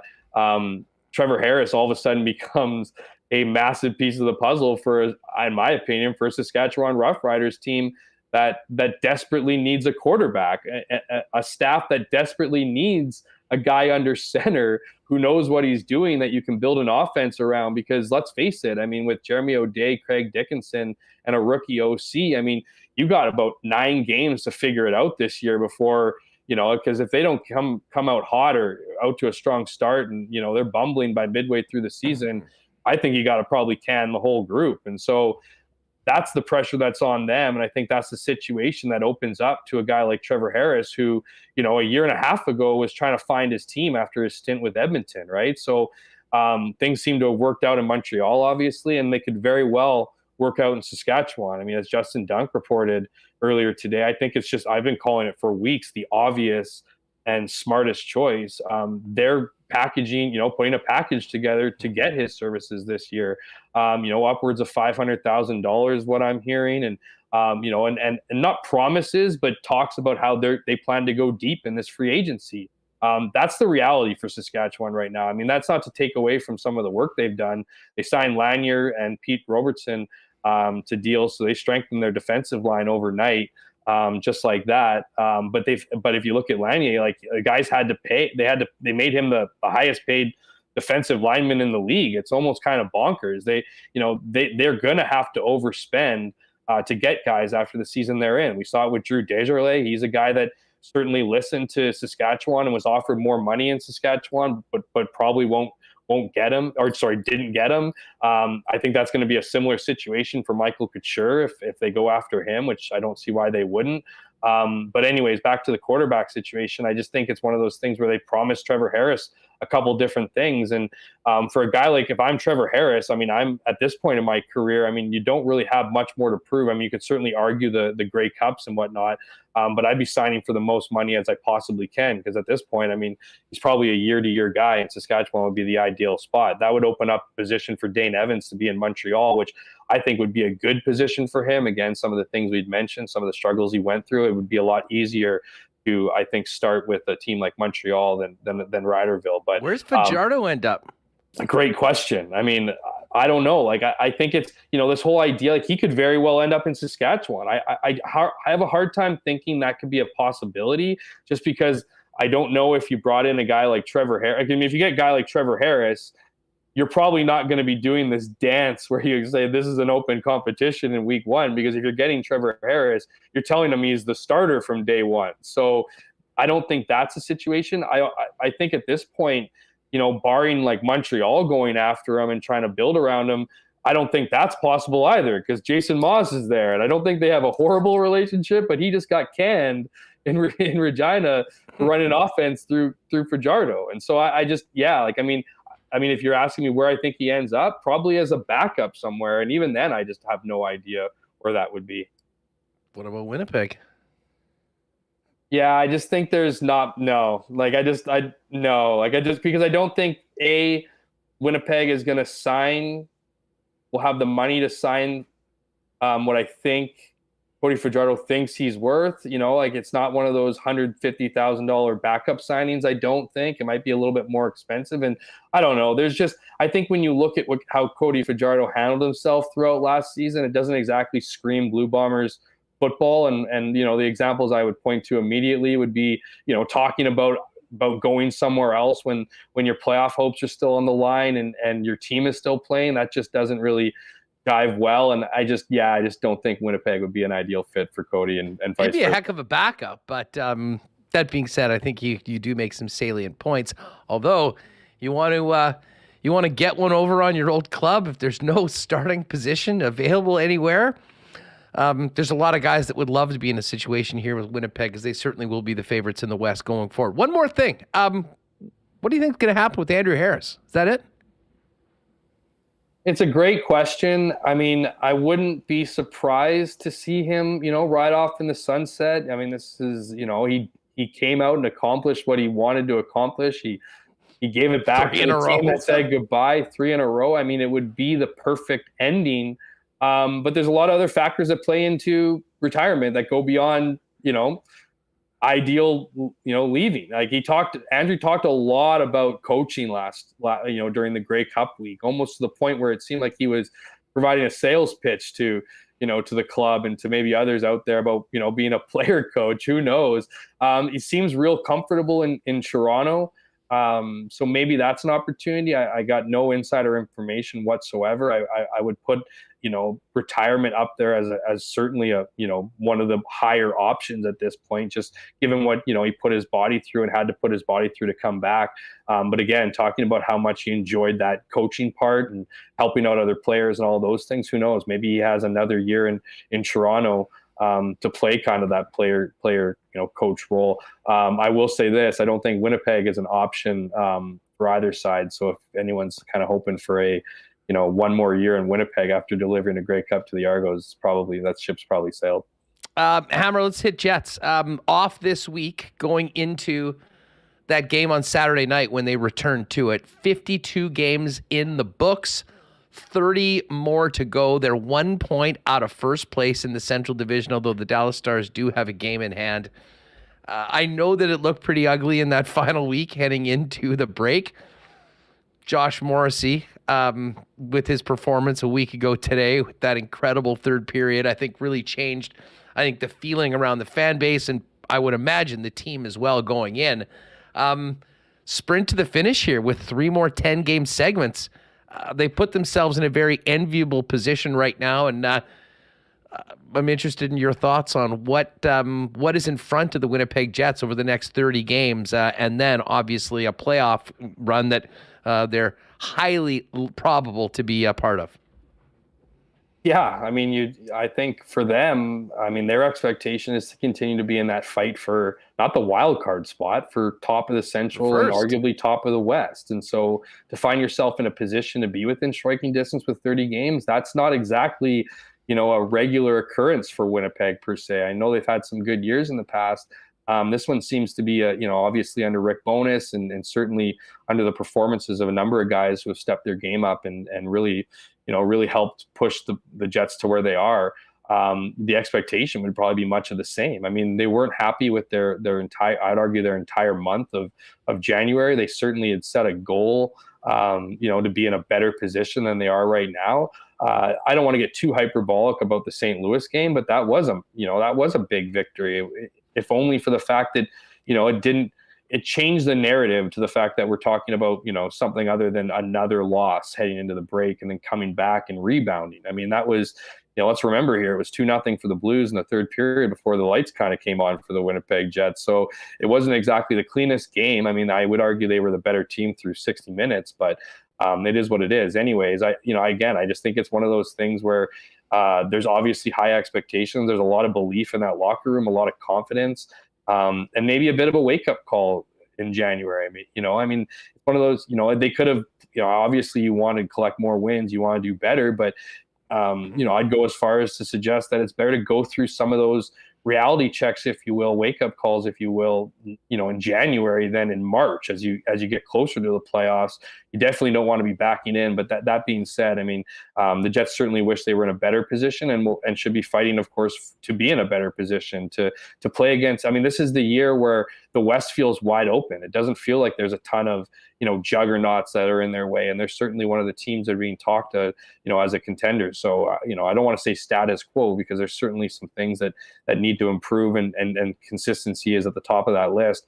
But when you look at the position they're in, the players they have, the health that they have, the key players in key positions, there's no reason why the Jets shouldn't be pushing all in down the stretch here, and will be an interesting trade deadline in a month or time. So, well, yeah, speaking of pushing all in, the guy that could push all in is the general manager, Kevin Cheveldayoff. And, in addition to what the Jets have done with their 32 wins in their first 52 games of the regular season and being 1 point out of first, the West is as wide open as I can ever remember it right now, Jeff. And I think when you combine that with the forecast of significant challenges in keeping particular players in the mix, more than ever, it seems like if there was a time that Kevin Cheveldayoff was going to be as aggressive as he's ever been in helping boost his team at the deadline, this could very well be that year. Certainly many fans and people that observe the Winnipeg Jets are expecting that to be the case.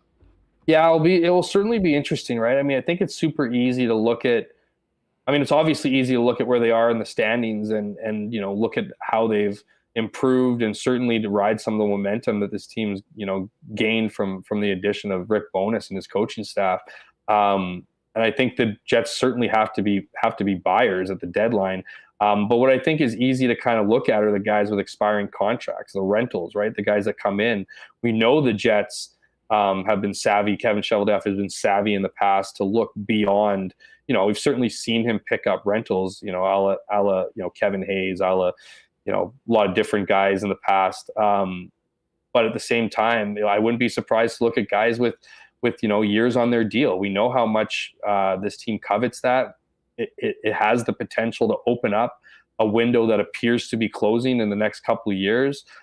So I think it will be intriguing. I think it's okay to hype up this trade deadline as a big one, because I think everyone, whether it's media, fans, I'd argue the players as well in that locker room, they're expecting big moves. I'm not saying the locker room's screaming for help, but I don't think that, you can look at what will be an interesting trade, because someone's going to get crazy, right? There's going to be a few teams for sure that go all in or whatever. So there's going to be a lot of comparisons after that day. And if Winnipeg hasn't gotten better and the teams around them, particularly the teams that are ahead of them or chasing them, have made the moves to improve, there's going to be some displeasure in the Jets locker room, especially for guys that, look at their expiring contracts, might mean a little bit more than just a boost of confidence to the roster. So, that's all a roundabout way of saying, this is an important time for Kevin Cheveldayoff and the Jets. It's an important time, for fans as they, look to find something again to cheer with this team and to go on a long playoff run and have those whiteouts as COVID's, is allowed for full rinks and everything. I think that this city needs that. And so, but again, I think it could come in a couple different ways. It could certainly be a few rentals, but it could also be some bigger pieces. The Jets have some prospects. They have some players that they could send the other way. And so it's just one of those things that, it's quickly approaching. The work has been going on for weeks, if not months now, and you'll just see what comes to fruition on March 3rd when everything starts. Yeah, it is going to be a fun month to kick around all the possibilities, follow what's happening in the league, and then going to be a very busy Friday on the 3rd of March. It's going to be episode 499 of WST as well as we get closer to 500, the 2-year anniversary. It's going to be very busy beginning of March. Just one more on that topic. Put the GM hat on for a minute. If you're on Kevin Cheveldayoff, what is your number one goal or priority? Is it adding a top 4 defenseman to play big minutes on the blue line, or is it to add a big piece up front to help the Winnipeg Jets offensively in the forward group? I believe the Jets are thinking this way, and I think this way, as I think you need to be adding to your top 4 on D. I just think when it comes to playoffs, obviously both would be great for this team, for this organization, and for the fans as they want to watch a long, deep playoff run, and both could quite possibly be what happens. But when you look at playoff teams and deep playoff runs, you need that experience. You need that, those defense play heavy minutes, and we're not talking about a depth defenseman here. We're talking about somebody that can come in your top 4, that can eat up and chew up a lot of minutes. So, which again makes everybody else's life on the blue line that much easier. Allows guys like Josh Morrissey to do even more than what he's been doing, and the rest of the blue liners, right? So, I would say that's probably the most important spot. There's not a lot of names out there, but that being said, again, it doesn't have to be just guys on expiring contracts. I just think that's part of this team that's certainly, while we've seen some improvements, maybe give Connor Hellebuyck a few easier nights than what we've seen so far through 52 games. No, it's a great point. Jeff Hamilton from the Free Press with us here on Winnipeg Sports Talk Daily. Before we go, I got to ask you about the big game on Sunday. Very, very close to a pick. This has basically been a 1.5 point spread in favor of the Eagles. over the course of the past week. We got the top two teams. I was talking about this today on the Lock Shop. It is eerie when you compare these two teams. They're both 16-3 up until this point of the season. They both scored the exact same amount of points. Yeah. They've got the same amount of all pros. They've got two quarterbacks that are going on it. Exactly. They've each got a Kelsey brother. It's one of the best matchups, and never mind the brothers going against each other, Andy Reid's history with Philadelphia, all of that coming in. But just as it pertains to the actual game, you got a lean right now. What are you thinking? And how excited are you just to see these two teams play? Because I really do think that this is one of the great Super Bowl matchups we've had in recent NFL history. Yeah, I love this matchup. I think it is, like you said, it's not just those stats that makes this team even. It's just the way, even if you just look at their seasons, they both battled through, hurdles and issues, and both have been able to put on some pretty consistent performances week in and week out. So you don't really feel like there's a lame duck sitting here. I will say this, I'm not trying to get on too much the mental side. I felt like Kansas City got a little bit too excited off their last victory, almost as if, like Joe Burrow was in their heads. And I don't know, seems like to me the celebration was a little, I mean, of course, and for good reason, but I just felt like that was, a little bit too, like, we don't have, usually there's a lot of business still to be done. I don't know what, if anything, that plays out to, but I'm going to go with Nic Demski and take the Eagles in Sunday's matchup. Sorry, I'm open for wagers, guys. I'm open for wagers. We'll see what happens. Hey, it's going to be a hell of a matchup. Well, I don't think I'll be at the game. It's pretty hard to stomach 5 or 6K US. And listen, it makes me even more choked because, of course, we've done a bunch of Super Bowls before. I've been to a bunch of the games, and I think now going into next year, that will be another goal on the to-do list to make sure we get back there to do what we're doing. Whether the Chiefs will be there next year, I'm not sure, but I don't think I'll be in Glendale. What a week to be in around Phoenix too, because the Waste Management Open is getting going, and that tournament is an absolute gong show any year. But you add in the Super Bowl around it and the field that they've got in this tournament this year, with it being one of the elevated events, it certainly is going to be the place to be for the next little while. Hammer, great stuff. What do you got cooking this week in the Free before the Jets hit the ice again on the weekend? Just some more CFL stuff, just kind of keeping my ears to the pavement. Obviously a Nic Demski story today, and we'll see what happens. I'm not expecting a ton out there, but just some general assignment stuff. So I'll be poking my head around Bombers, Jets, see what I can come up with, and go from there. Great talking to you, pal. Thanks for doing this. Always a pleasure. Thanks for having me on, Huss. Shout out to the commenters. Good stuff. Speaking of the commenters, Scardy's in there. Huss is 0 for 2. I am 0 for 2 in asking for support of the Chiefs, but we didn't have a lot of support going into that AFC Championship game either. So I'm not too worried about it. Just getting excited really as we get closer to game time. All right. We had Nic Demski on. What a great conversation. If you joined us a little bit later, go back and check that out on YouTube or on the podcast. I'm talking about his offseason and, of course, the new contract with the Winnipeg Blue Bombers. Every time we do our Bomber reports and welcome in Bomber guests, we do it for our friends at Princess Auto, the great sponsor of the Bombers, the Gold Eyes, and Manitoba's top curlers. Princess Auto is the place where you'll find the best deals on the most unique assortment of tools and equipment around. Everything you need to complete the projects on your list or start something new, you can find at Princess Auto. Pop down and see them at one of 2 Winnipeg locations, Panet Road or Portage Avenue West, or shop online 24/7, 365 at princessauto.com. If you got water needs in the city of Winnipeg and Manitoba, you know who to go to. Family owned for over 65 years as the standard in the water industry. That is the great people over at Culligan Water. They're at 1200 Sargent Avenue. You can give them a call at 694-5180 and find out more about the reverse osmosis, water softeners, filters, bottled water coolers, whole home systems, and drinking water systems, not to mention city-wide water delivery services and commercial and industrial water products and solutions.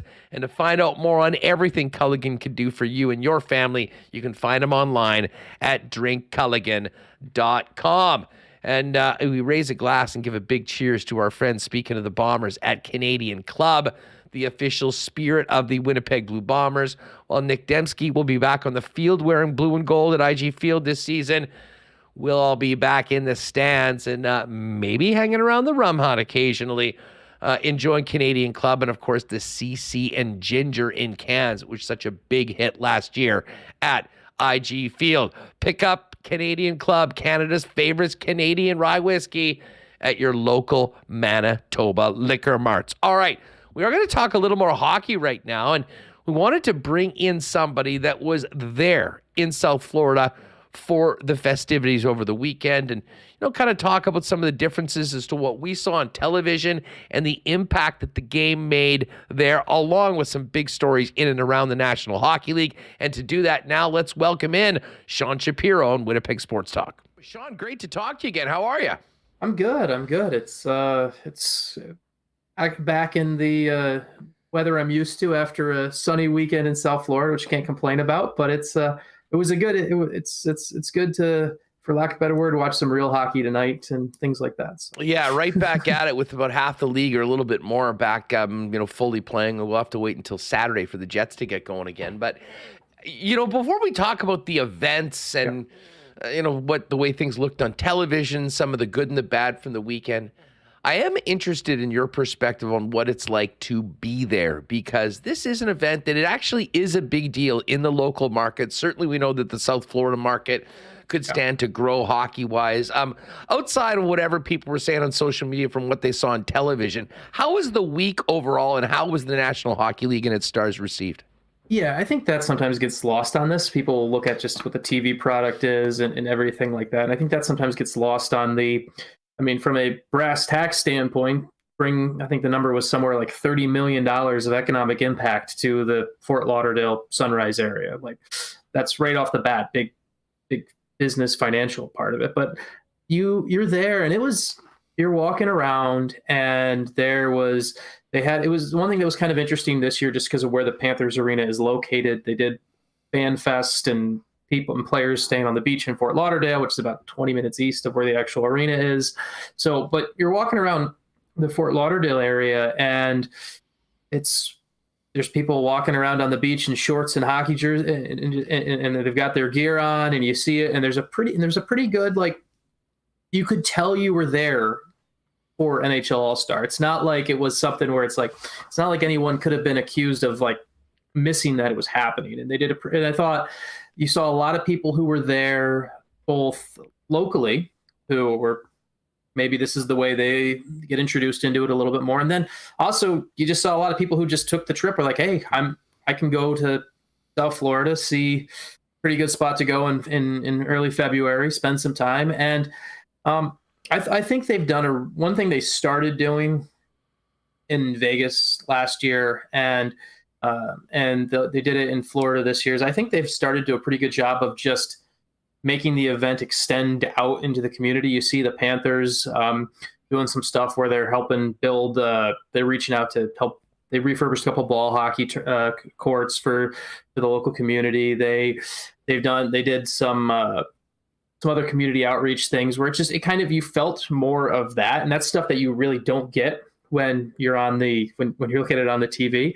And as far as like a base and growing, you got to start somewhere, right? Like it's that, and I know it's a long way. And I think Florida probably takes a bit of a bad rap because of how much success Tampa has. Like, I think sometimes we look at what they've done in Tampa to build the hockey community, and we think that should be the norm. And I think sometimes we need to remember that Tampa needs more kudos for what they've done. They deserve a ton more credit for what they've done.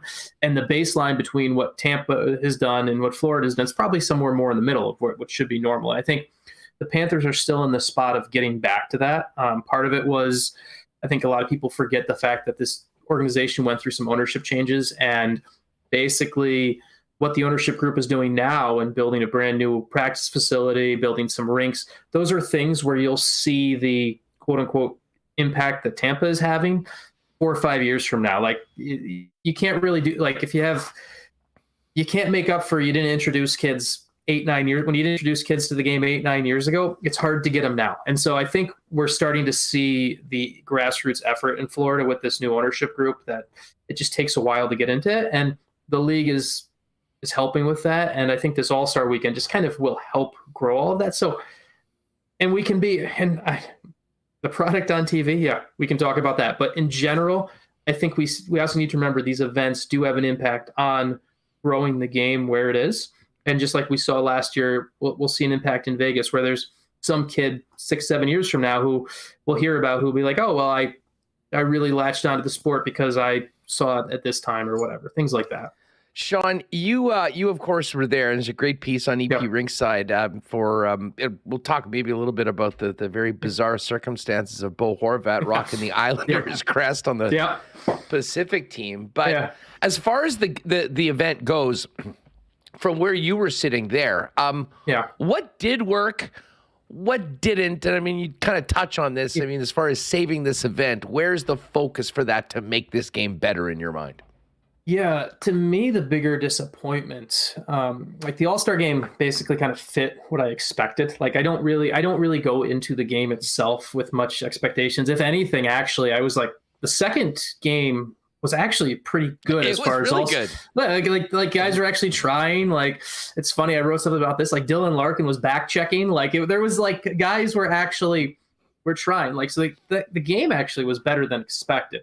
The thing that they really botched this year was the skills competition. To me, had been kind of still been a bit of the saving grace, where you're like, okay, this is still cool. We get kind of some metrics and numbers and data points about players and things we learn. Like there was still kind of an interesting thing about the skills competition. And this year and it worked well last year, where I thought they took a swing and really connected on it last year in Vegas, where they did hey, let's do the event from the fountains. Let's do the event, the card shark event that they did on the street and everything like that.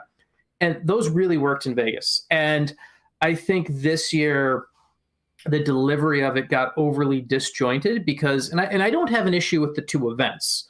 Actually, I think the two outside of the arena events, I think those are actually kind of cool in a vacuum. Like I would like the little golf thing. I would actually watch a couple more holes of that. That was actually like I'd actually couple. But the thing that was at least within Vegas from a presentation standpoint was arenas right here, the strips right here.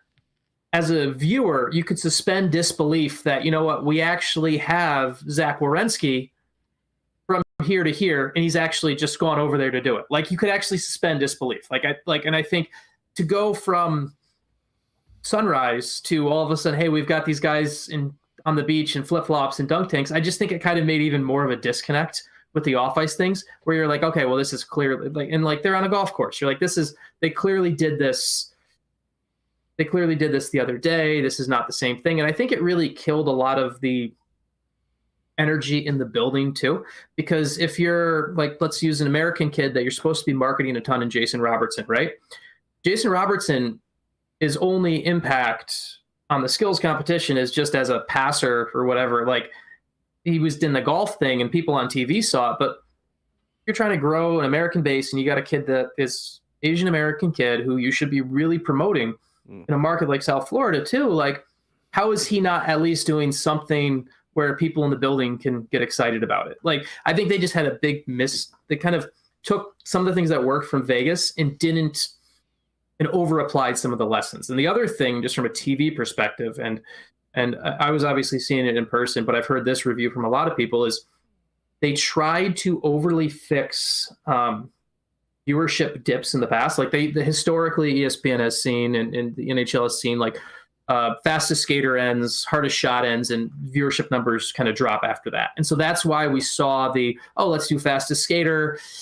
And then we'll come back for the finals later, or accuracy shooting. We'll do this. And the kind of the separation of it was trying to build a better TV product, and they completely missed the mark. They didn't communicate it very well, and they just didn't.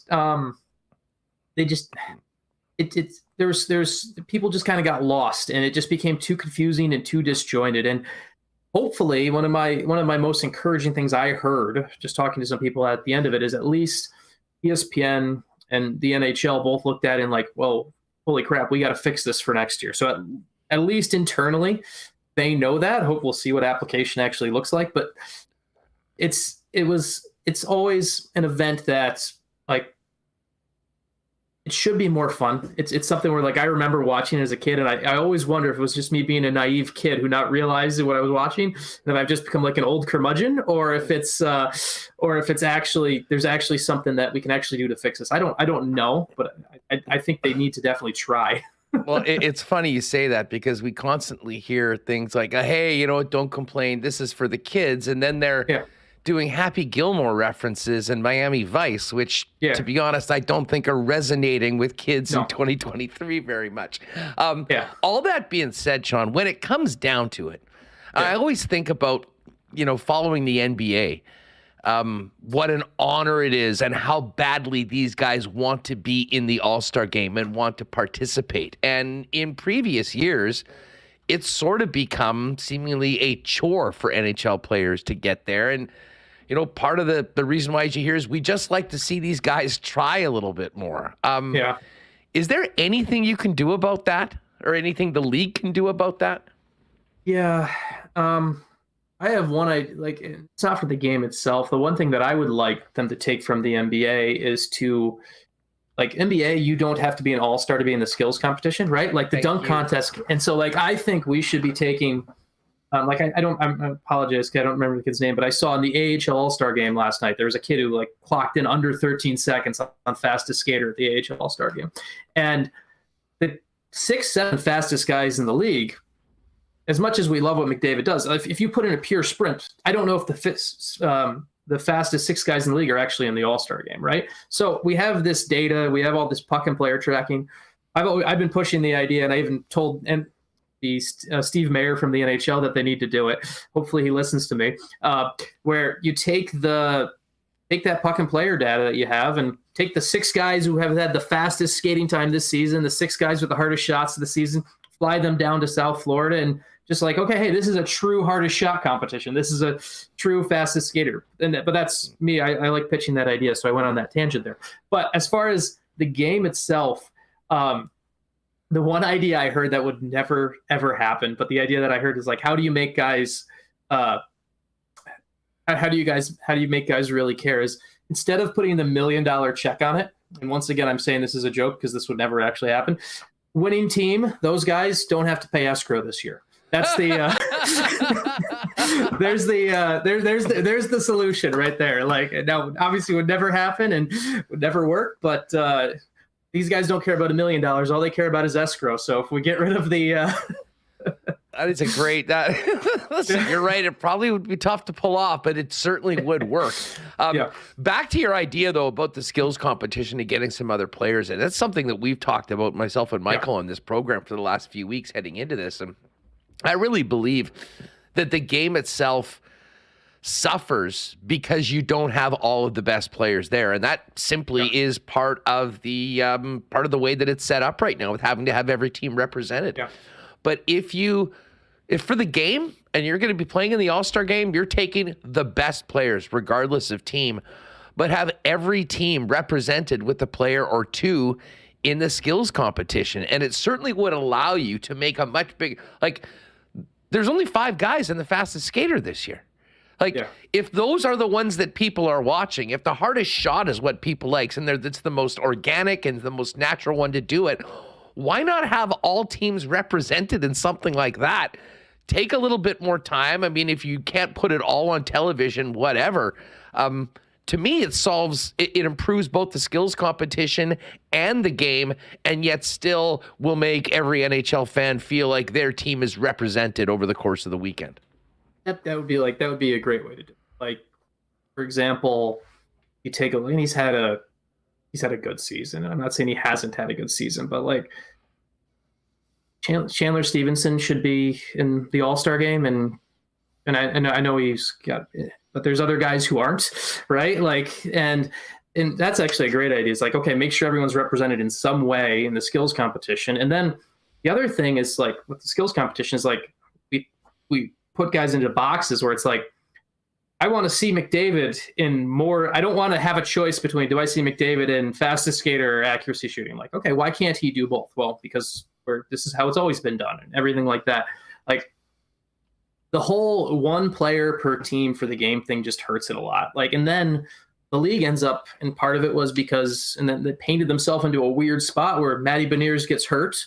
Seattle has no one there. They try to get someone from Seattle, and Seattle has no one there. And it's like, we're going to go out of our way to make sure Seth Jones gets into the All-Star game. And this is nothing against Seth Jones. He really was the best option from Chicago. But if we're going to go out of our way to say Chicago has to go somewhere, have someone, and we're not going to go out of our way to find a way to get somebody from a team that, oh, by the way, is going to be a playoff team, is second-year franchise that is growing the game, and one of the top revenue teams already in the league, and we're not going to go find a way to make sure they get in. It's like you gotta find a way to get creative. And I actually love your idea of like, hey, let's best players through All-Star game. Let's just use the skills competition to make sure we're getting someone from everywhere. Like, I love that idea. Like, that's I'm going to start trumpeting that idea too. Beautiful. So. We'll start pumping it up. We'll see if we can make any difference for the big festivities in Toronto next week. Before we go, and this is part of the piece that you've got up at EP, it was somewhat bizarre, but it was somewhat normal to see Elias Paterson and Bo Horvat playing together for the Pacific Division, one wearing a Canucks logo, the other wearing a Islanders logo. Talk about that, if you would, and not to mention what happened after that. Just your thoughts on Bo's extension, which in Lou Lamoriello's words was too long and too much money, but he's an Islander for 8 years.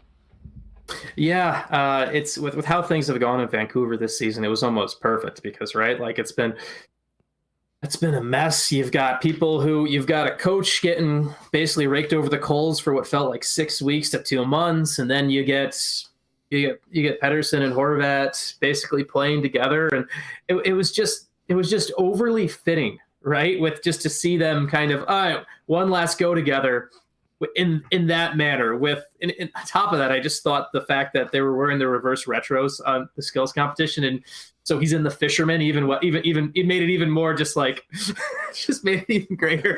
And like it's a space where it's one way where the All-Star game actually did what it's supposed to do in a way. Like I remember I remember when you're watching guys like, and we got it with like Crosby and Ovechkin, like a part of the All-Star game, the beauty of the All-Star game is supposed to be you get to see guys play together who never play together, or these combinations that we don't see and everything like that. And in a weird way, the All-Star game worked where it's like, okay, we get one last reminder of what this was and what Vancouver basically kind of fell apart of. And it was just weird. I mean, like you look down on the ice and you have all of the Western Conference players on one bench, and Horvat and his son are sitting there in Islanders jerseys while you got two other Islanders guys over on the other end of the ice. Like it was just such a bizarre, weird thing. And then he signs the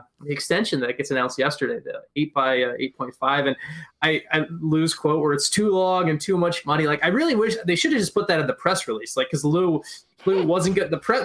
The press release came out and it's like he agreed to the terms, 8-year terms, and it's like that's it. They didn't put the terms out or anything like that. And obviously, eventually, it always gets out. But that should have just been in the press release. So we've signed Bo Horvat for too long and too much money, but he's here. Like that's what they should just put in the press release.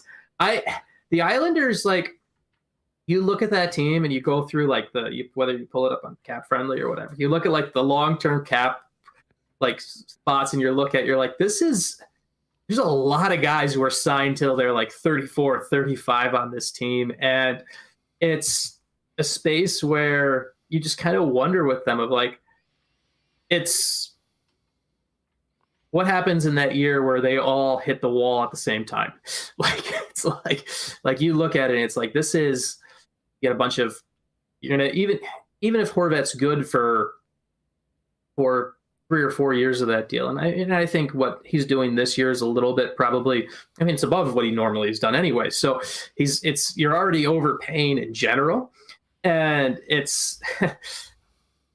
Lou just really must have loved that team from 2 or 3 years ago, because basically he just keeps basically keeps finding a way to keep that team together and just add the occasional guy. I mean, the fact that they have found a solution, like what would the long term look like if they had not figured something out with Sorokin? Just because you just wonder on that front, because you're just like, this is a space where you can only keep rebuilding, especially in the East, right? There's such a this is a team that is built that honestly would probably be a playoff team in the West right now, but in the East it's like, okay, I guess you have the guys to battle and be in that 10th and 11th place spot for a long time. That's just what it feels like there.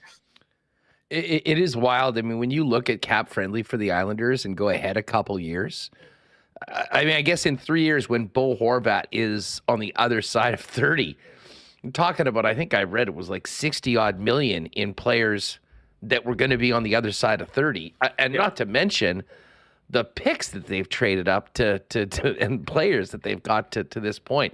A lot on the line for the Islanders. And I mean, they still only have, probably giving them the benefit of the doubt, maybe a 30% chance of making the playoffs. That being said, I was thinking that if they went the other way and things didn't get done with Horvat, we might have seen him traded again at the deadline. So obviously we know that that's not happening. Sean, this has been an awesome chat. It's so great to have you back on the program. Fill people in on where they can find all your content these days. Yeah. As you guys know, it's all been figuring out the new digital media world and everything like that. So as I'm over at EP Rinkside, I'm doing a lot over there, but I also have my own venture, which is I basically kind of call it my own sandbox of hockey thoughts and everything like that. Over it's called Shap Shots. I run it through Substack. It's just basically a combination of things where I wrote some I was sitting at the airport Sunday morning getting ready to fly back and had a couple of thoughts to unload and just put them in there. So it's so at Twitter, at Sean Shapiro there. The Shap Shots is a model where you can subscribe and everything like that. I got both free and premium content there, kind of the quote unquote freemium model to figure it out. And then also over at EP Rinkside. So it's been a good space. Well, listen, it's been great having you back on the program. Hopefully we can do this again later on this season. Have a great one. All the best. And take it easy today after what was probably a very busy weekend down in South Florida. Will do. Thanks, guys. All right, great stuff with Sean Shapiro, Leon Draisaitl lookalike. Not sure if any of you all had that same reaction to Sean coming on, but and we've spoken with him before. I had no idea how much of a dead ringer he was for the Edmonton Oilers star. Anyways, appreciate Sean coming on. Make sure to give him a follow and check out what he's doing over at EP Rinkside. All right, got to give a big shout out to our friends at the Nic and Nicky DQ group. It's warm outside right now. Perfect time to maybe take the kids out for some ice cream. You know where to do it. DQ Niverville, DQ Northgate, DQ Polo Park, DQ St. Anne's. Amazing burgers, fries, chicken fingers, and more. The best ice cream treats around. And if you're thinking about a little party coming up, ice cream cake, blizzard cake, Nic and Nicky got you covered. You can also hit them up on Instagram at DQ Manitoba. Get it custom ordered for a quick and easy pickup at any of the 4 Nic and Nicky DQs. And our friends at Little Brown Jug, I know we had a great weekend. Pop by there for a couple on Saturday afternoon. Always love jumping into the Little Brown Jug tap room. If you haven't been by there, what are you waiting for? And maybe you are waiting for March 29th for the next edition of Winnipeg Sports Talk Sports Trivia over at Little Brown Jug. Save that date. We'll let you know in the next coming weeks about when tickets will be available to reserve your spot. But man, we had such a great time the first time we did it. We're going to be doing it again, and we hope to see you all there. Of course, Little Brown Jug, Winnipeg's favorite local beer, 1919, the flagship brand, but so many great offerings. Why not pick up a Good Times variety pack right now with 4 of the newest Little Brown Jug beers? You can grab that at Little Brown Jug, at Manitoba Liquor Marts, or wherever sells good beer. And check them out online at littlebrownjug.ca. You can order beer and merch for citywide delivery anytime. All right, let's get to the Coolbet lines. And then Remo and I have some other things to discuss coming out of the weekend. Super Bowl still 1.5 in favor of the Eagles. Chiefs plus 104 on the money line. Eagles minus 122 on the money line. And, totals actually has gone up. It was 50.5 earlier today when we did the lock shop. It's now up to 51. And yes, new lock shop today. Talked more some hockey futures, tonight's hockey games, which we'll get to in just a second. Lock shop bets on YouTube. Hit that sub button and retweet the tweet at Lock Shop Bets for your chance to win $1,000 once we hit 1,000 subscribers on the YouTube channel. All right, the NHL's back tonight. We have 6 games on the slate, including the Battle of Florida. Paul Maurice's Panthers, desperate to get on a winning streak right out of the break, hosting their arch rival, the Tampa Bay Lightning. Lightning minus 124, Panthers plus 106. Philadelphia Flyers hosting the New York Islanders. Bo Horvat expected to make his debut as an Islander with this brand new $68 million contract that we just talked about with Sean Shapiro. Islanders minus 131, Flyers plus 111 tonight. The Canucks without Bo Horvat, but with Anthony Beauvillier, the new Bo in town. They're in New Jersey to take on the Devils. Van plus 215 on the money line. The Devils minus 257. Calgary and the Rangers pick them at MSG. No Shesterkin tonight. Jarl Halak's going to get the start for the New York Rangers. And the Ducks and Stars in Dallas. Dallas a massive favorite, minus 379. They'll look to make up the game they have in hand on the Winnipeg Jets. And if they win, will be 3 points ahead of the Jets, both with 52 games played. And the final game tonight, the Minnesota Wild, a big road favorite at Mullet Arena against the Coyotes, minus 243 for the Wild, plus 200 for the Coyotes.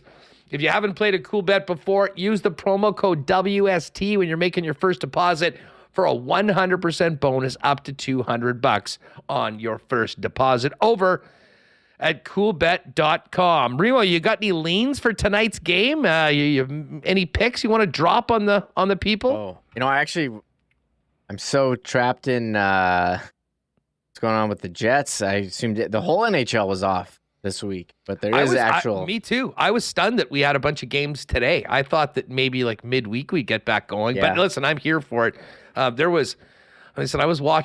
watched a bunch of basketball actually on the weekend, and I usually don't do that until football's completely over and we're getting into closer to the playoffs. But my guy Bolway, Scotty Barnes, big game last night. Raps had a nice win, and they need to win a few more games if they even want to be in the play-in tournament right now. And speaking of basketball, there was that big trade. Kyrie Irving, the problem child. He's moved on to Dallas to team up with Luka Doncic after the Nets acquiesced to his trade wishes and got him the heck out of Jersey. Yeah, big or Brooklyn, first of all, I should say. A lot of games tonight. I'm looking forward to it. And yeah, that was a big trade yesterday. I am happy to have the hockey back because my evenings seemed bare without it. We'll have to see what happens with Kyrie. I mean, will he make Dallas better, or will it be a complete train wreck like he's been the last couple of years, Huss? So that'll be exciting. And I did see a report that Stephen A. Smith saying they might trade Durant next. And what a disaster this has been, Huss. Have you think of a worse disaster where you get, two great players and you had Steve Nash come in as coach, and I think Kyrie was there for like 70-something games. They had one playoff run. There was like such high expectation. So that was supposed to be the new super team in the National Basketball Association. That didn't work. Couple congrats to hand out. First of all, shout out to the IC boys, Ezzy, Drew, Dave. Congrats on their 14th anniversary on the weekend. Man, the boys started back up at the old Red River Station, I believe, and then obviously a great run on 1290, and didn't even miss a beat when everything happened a couple Februaries ago. And we're in good spots. Geez, that reminds me, Remo, that's Thursday is the 2-year anniversary of us getting blown out. Yeah, Thursday. I know it really has flown by. So Thursday is a big 1290 day on TSN on WST. We may have to hit up some of the old boys. I think Brandon will probably come on with us that day. Maybe we'll lean on a return visit from Westy. Of course, Libel was on last week, but we'll do all of that. And the other congratulations to a great friend, Nolan Baumgartner. He is taking part in the AHL All-Star Game festivities along with Moose defenseman Declan Chisholm, but went into the AHL Hall of Fame. Very well deserved. What an incredible player he was for those years with the Manitoba Moose. And you were mentioning to me off air, maybe the most impressive thing about the AHL All-Star Game is the double duty done by none other than Mickey Moose this weekend, Reem. Yeah, the Jets, who did a great job with social media at the All-Star Game, they tweeted out a picture of Mickey Moose and the AHL All-Star Game too. So I don't know if you know how he got there that quick. Can he go through what the customs in that suit? They let him through the airport security. But it's got to be some kind of record. Back-to-back All-Star games. Incredible accomplishment for Mickey Moose. Hardest working mascot in pro sports. I don't think there's any doubt. Well, we talked about how to make the All-Star game better. They had a mascot game after the skills competition. Like, why is no one streaming that? Why isn't that on YouTube? Why can't I watch it on Instagram? Like, huge that would have L. been way better than 70% of what they put forth. And as I said, I tweeted this out, I think, heading into the weekend. By far, the most incredible spectacle that the National Hockey League could do, and I realize it's not necessarily hockey related, but can you imagine a battle royal of all 32 NHL mascots? I mean, something that you could bet on beforehand. Like, I've been infatuated with this. I wanted to. I don't know anything about making video games, but if I did, I would try to create like a mascot brawl game, like a fighting game, but it's just kind of a more fun fighting game, not like a blood and guts Mortal Kombat game with all the NHL mascots, or maybe just mascots in general. But then thinking about the opportunity with all of those mascots there together for a full-fledged Royal Rumble, let the fur fly. You want to talk about going viral? That would absolutely do it. Thank me later for that great idea, NHL. Yeah, a lot of good tweets about the mask. I think the All-Star Game is like a big time for mascots where they get to get up and do their thing. So, oh yeah. They did tweet out some highlight videos of them. It's amazing they can all skate. I guess that's a requirement if you're going to be a hockey mascot. Oh yeah, you got to be able to put on the skate. So pretty much all of them do. Mickey Moose certainly can. Anyways, some double duty for Mickey Moose. Anything else you want to get to coming out of the All-Star Game? Rule changes? Yeah. So this was the big topic. They ask all the players like random questions. And they're asking Crosby about the playoff format, and he's sparking up. He wants to see 1-8 playoff format. He wants it back. Some other players, they should get longer 3-on-3 overtime. I'll say where I stand. The playoff format should definitely change. I don't like this divisional bracket. I think they did it for marketing purposes. So they think people want to fill out a bracket. You just want to see the best teams get rewarded by playing worse teams, and you have divisions that are not. Are you willing to change the schedule and have less? I don't see why the schedule has to change at all, to be honest. Like, I don't even think the divisions you play within your division that much right now. Like, I think the schedule's fine. Well, you certainly play more in your division than against the other division in the West. And then, at a certain point, if one division is stacked and way better than the others, and you have teams that are playing 8 and 10 more games against quality opposition, and other teams are playing 8 and 10 more games against the Ducks, that would inherently be unfair. I mean, that I do agree with the commissioner that would something that would also have to change. I'm not necessarily opposed to it, though. I think the unique matchups of the 1-8, and I still think back, I'm not old enough to really remember this, but there was a time that the NHL playoffs went 1-16. Yeah, they need to do that. 1-16 would be incredible. I mean, again, there would be some wild travel that a lot of teams wouldn't like, and I'm sure that would sort of sink it before they even got going down that road. But the ability to play any team in the National Hockey League in any round is very attractive to me as a fan. Yeah, I think we want that. Any two teams. That would be pretty cool. The other comment was the overtime. Like, I don't know. Do we have that many shootouts? I don't mind. I mean, I think it should be longer, but like, if you want less overtime and shootouts, maybe make the games 3 points for a win or 3-2-1, get rid of the loser point, or make regulation. Sorry, just I don't care what the points are, Huss. Make a regulation win worth more than winning an overtime win or a shootout win. That's all you need to do, and that'll change. And make every game worth the same amount of points. Yeah. I mean, again, it makes too much sense. I mean, I think we'd all love more 3-on-3 overtime. As much as I'm a proponent of the shootout, I mean, I love watching the shootout when overtime is finished. Why? Because there's no more overtime. I'd far rather that than a tie as someone that buys tickets. But I think everyone would agree that 3-on-3 overtime is awesome, especially in the NHL right now when that extra point is so important. I don't know anyone that wouldn't like it to go to 10 minutes, except for maybe the PA. And it is interesting you're hearing some of the top players in the league asking for that, because those are going to be the guys that are going to be having those extra wear and tear from extra minutes playing at 3-on-3. So if the players are in, I see no reason why the league wouldn't want to follow suit. Yeah, I agree. And I'm not like a big anti-tie guy. Like, I don't know. But yeah, why not just play? I would be down for them playing a couple minutes, but I don't think that's like a huge issue. The bigger issue is the inequality with some games being worth 2 standings points and some being worth 3. And then got teams just playing for overtime because there's no incentive to win in regulation. And we did have some breaking news, Hustler. Breaking Jets news, actually, a minute ago. Winnipeg Jets PR tweeting this out. Shout out to BA Split, who had this in chat. Where is it? Injury update. Jets prospect Chaz Lucius underwent successful shoulder surgery today after suffering an injury while playing for the Winterhawks of the WHL. He will miss the rest of the season. No way.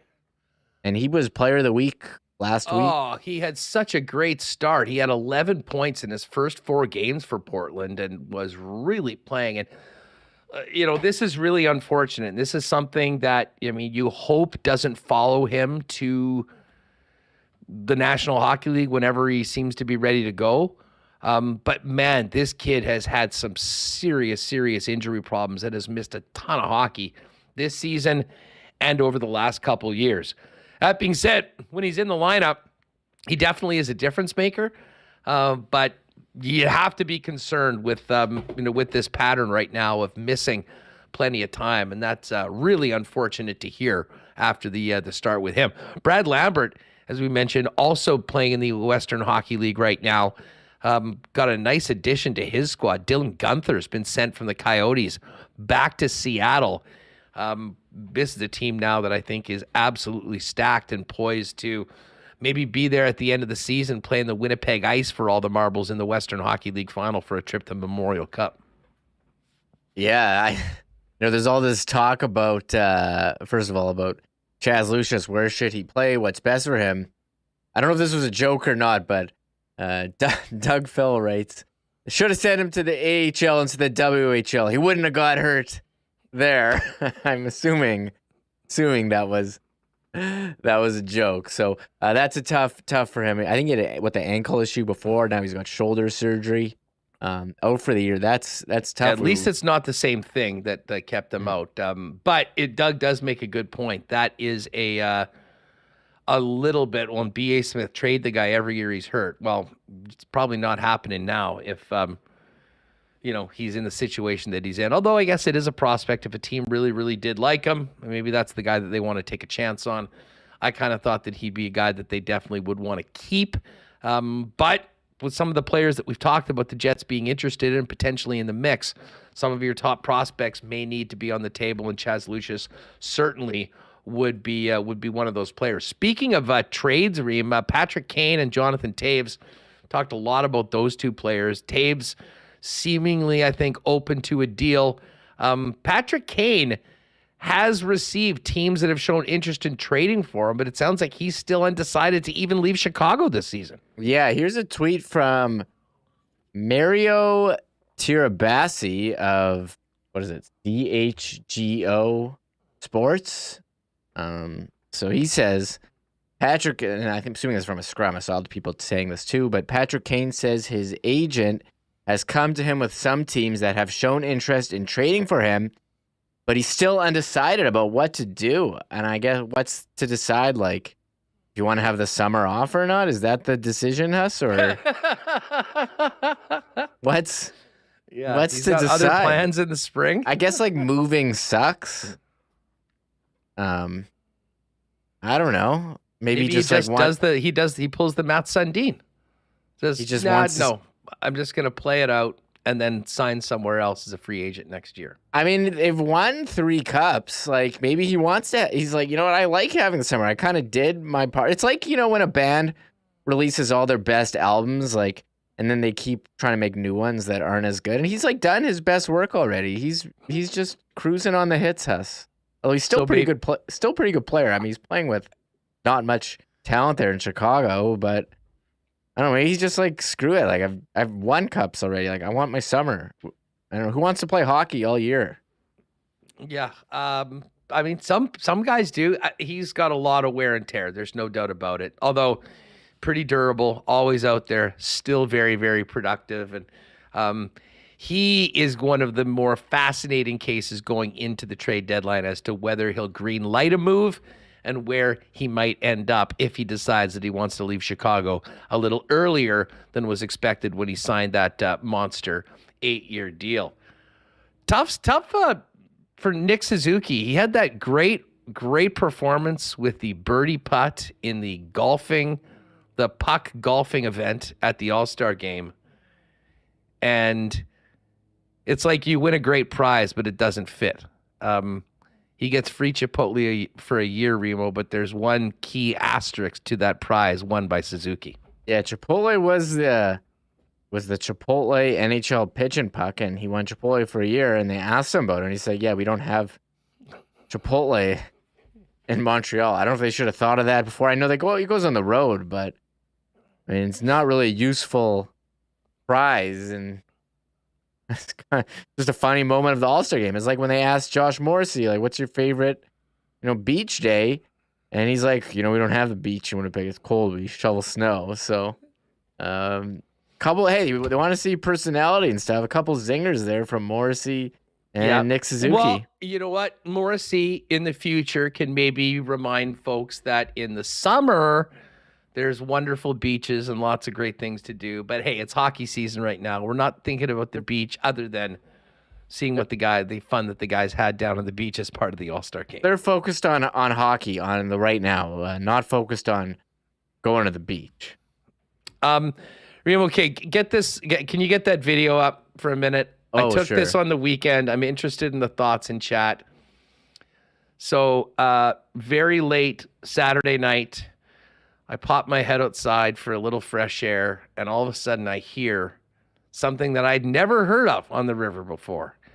And it was some pretty loud-ass snowmobiles doing a run. And it got me thinking, and again, you can tell I'm not experienced with snow machines. I've not been on them before, not familiar with the culture of snow machines or any of the rules. It got me thinking, this is weird that I'd never seen anything like this before. And then with the noise and stuff, here's how it looked. And for those of you on the podcast, this is how it sounded.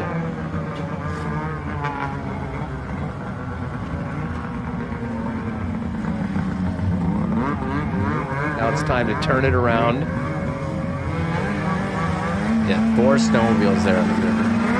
I gotta say, at night, it did look really, really cool. It was a little bit loud. I didn't care. I'm sure maybe some other people know. This isn't to Karen these guys out or narc on them. I was legitimately wondering why that, didn't really happen before. And it dawned upon me that maybe that's not allowed. And it was then pointed out to me that it is, in fact, not allowed. And I guess for obvious reasons. But I know there's people that are big time into snowmobiling. It actually does look quite fun. But that was kind of a strange thing to catch in the middle of the night on Sunday or on Saturday morning. Those guys must have had a pretty long run because a couple of people said, oh, we heard them out in Charleswood. So probably coming out way from the west side of the city all the way to where the skating thing starts at Hugo and then doing the U-Ball. You ever been on a snowmobile before, Reem? I never have, actually, been on a snowmobile. That's some serious noise pollution there. And Nicole J says, I hate them. They drive by my house at all hours of the night. No rules in rural Manitoba. So I don't know. I have no idea what the rules are either, but I'm assuming you can't do that in the city. I guess it's just a motorized vehicle. It's probably on the same. Although, as loud as that was, and some people say, oh, that's so obnoxious, that's only like a 2 out of 10 if you compare the motorcycle bros that roll down Corden at like 18, 20, 25 deep, all making tons of noise in the summer. That is way more obnoxious than the guys in the middle of the night on the snow machines. That being said, I did think it looked really cool. It sounded pretty neat. Although I guess if that was happening all the time, people would be not as big a fan of it. That's for sure. Yeah, it does look cool at night with the lights coming off them. It almost looks like a movie or something. I don't know what these guys are up to, but I mean, your video, people seem to like your video hustle. You got 20,000 views on it on Twitter, so well done. Really? Oh, I had no idea. Well, I guess it's just sort of a weird thing that just popped up and people did pay attention to it. So there you go. Lots of people checking that out. One more thing. Oh, is this true? You put this in the notes. Jaromir Jagr scored his 1,099th career goal at almost 51. He's turning 51 in a week. Yeah, he's turning 51 on the February 15. And yeah, scored his 1,099th career goal. He's playing with Kladno in the Czech league. I always picture, like, remember when you see highlights of Putin playing and like guys would just move out of the way for him and let him score? Like, Jaromir Jagr is still a pretty good player, but I wonder if these, like, all the guys playing in this league are probably like 20-year-old kids. Looked up to Jagr, such a legend. Like, I wouldn't want to go and try to take the puck from him. I mean, he's still putting up points. But as he has 1,099th pro goal, passing Wayne Gretzky for the most in hockey history. He's 51 years old, Huss. I mean, this guy is absolutely amazing. And it was a wraparound goal. It came from behind the net and slammed it far side. And he's fist bumping. He knows what it meant. But I mean, I don't know what the competition is like, but it's really impressive that he's still giving her. He owns the team. I think he feels like hostage that he has to play. He does. He does. I have heard that before. That being said, let's get to 1,100 for sure. Get him another goal in the next little bit. Maybe on his birthday, the 15th. Everyone can help him out. But listen, it's not a Putin scene, as you'd suggest. No, that's a joke. That's a joke. He's still playing hard. All right. Before we go, do you wanted to give a shout out to some guys that came up during your Costco experience on the weekend? Oh, sure. Well, we got a couple notes here. Before I get to that, but I was checking out at Costco yesterday, and the person asked me, so is there anything that you had like trouble finding anything? And then normally like, no, I didn't, but I actually had like 3 or 4 things and so I started making some jokes. A long list of things you couldn't find? I actually did have 3 things. I told them 2, and there was one that I forgot about, so I did, and I guess they heard me talking. And one guy's like, I recognize that voice anywhere. That's Remo. And it was 2 guys at Costco recognized me. So shout out to them. And then I started putting our stuff away in the trunk. My wife's like, why are you smiling? And I was like, well, those 2 guys recognized me. I don't know, made me feel kind of good.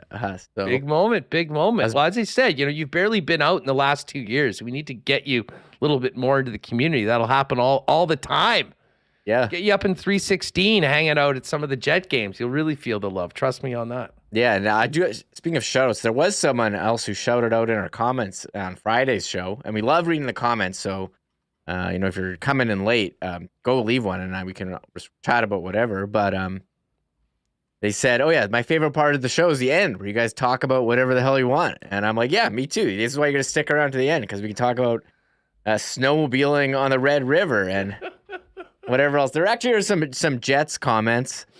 Everyone wants to know, what are the Jets up to during the break? People have been... Oh, this is your specialty. The Michael Remis Winnipeg Jets off-ice update. Yeah, this is the off-ice update. So Adam Lowry's in Mexico. He posted on Instagram. Nice. Kyle Connor went to Hawaii. All those time zones make me nervous. Yeah, we talked about that. A long ways away. He posted a hike and a helicopter tour. Pierre-Luc Dubois went to New York City A lot of people in chat talking about this. Is he looking Dubois for to the Rangers confirmed? Yeah, well, he's not going to the Islanders. They just signed Bo Horvat. No. They won't have room unless there's a Horvat Dubois trade being cooked up. But I don't know. Maybe, should we get some room? What were you doing in New York? Was he with his bank? Maybe, I'm not sure. He went to a Knicks game actually. Nice. Nikolai Ehlers in Denmark with family. What I have written down there. And just another Jets note. Dmitry Reshevsky, Jets prospect. He was tearing up the KHL last year. He's having an okay season this year. Not as good as last year, but he's drafted in the 5th round in 2021. He just signed a 2-year deal with Moscow Dynamo. So there was maybe some hope that he would come here, play for the Jets. He's 22 years old, but at least not for another 2 years. So that's another prospect to watch. Interesting. Chibrikov is sort of the guy that I think we're paying a little more close attention to, but I mean, he did have a real strong season last year in the KHL and has played quite well this year for Dynamo with 30 points, 15 goals, and 59 games, which is pretty good for a younger player at the KHL level. And of course, Super Bowl week's in effect too. Both teams touched down in Glendale yesterday. The circus that is media night takes place this evening. And then practices and all business for the Eagles and the Chiefs as they get ready for the big game coming up next Sunday. Good show to get right back into it coming out of the weekend. I love Mondays. There's so much stuff. Even though we just had the All-Star game, we had the CFL free agency. Did have a lot of other notes. I'll give a shout out to, AJ Green retired. That just came out. He was, 7-time Pro Bowler. And Sonny Milano got a 3-year deal. And I was surprised because he was a guy who couldn't get a contract. Nobody wanted him. Or nobody wanted him, at least for what he was asking for, I guess, when he was a free agent after the season. Yeah, so, two guys, Dylan Strome with that 5-year 5x5 deal last week, and now Sonny, the Capitals doing some work. Sonny, so nice work for the Capitals, and as we do sign off, Larry Eloy says Perfetti was fishing in Florida. So there we go. Doug Phil, Bufflin was fishing in Minnesota. Yeah, I think he could pretty much... yes, Walter, Bengals great, fantasy great as well. AJ Green had some big days to help guys win fantasy games over the years as well. He really was a great player, and it's kind of interesting that they moved on. It was AJ Green, it was Ocho Cinco, TJ Houshmandzadeh, and now they've got this new group with Jamar Chase, T. Higgins, Tyler Boyd.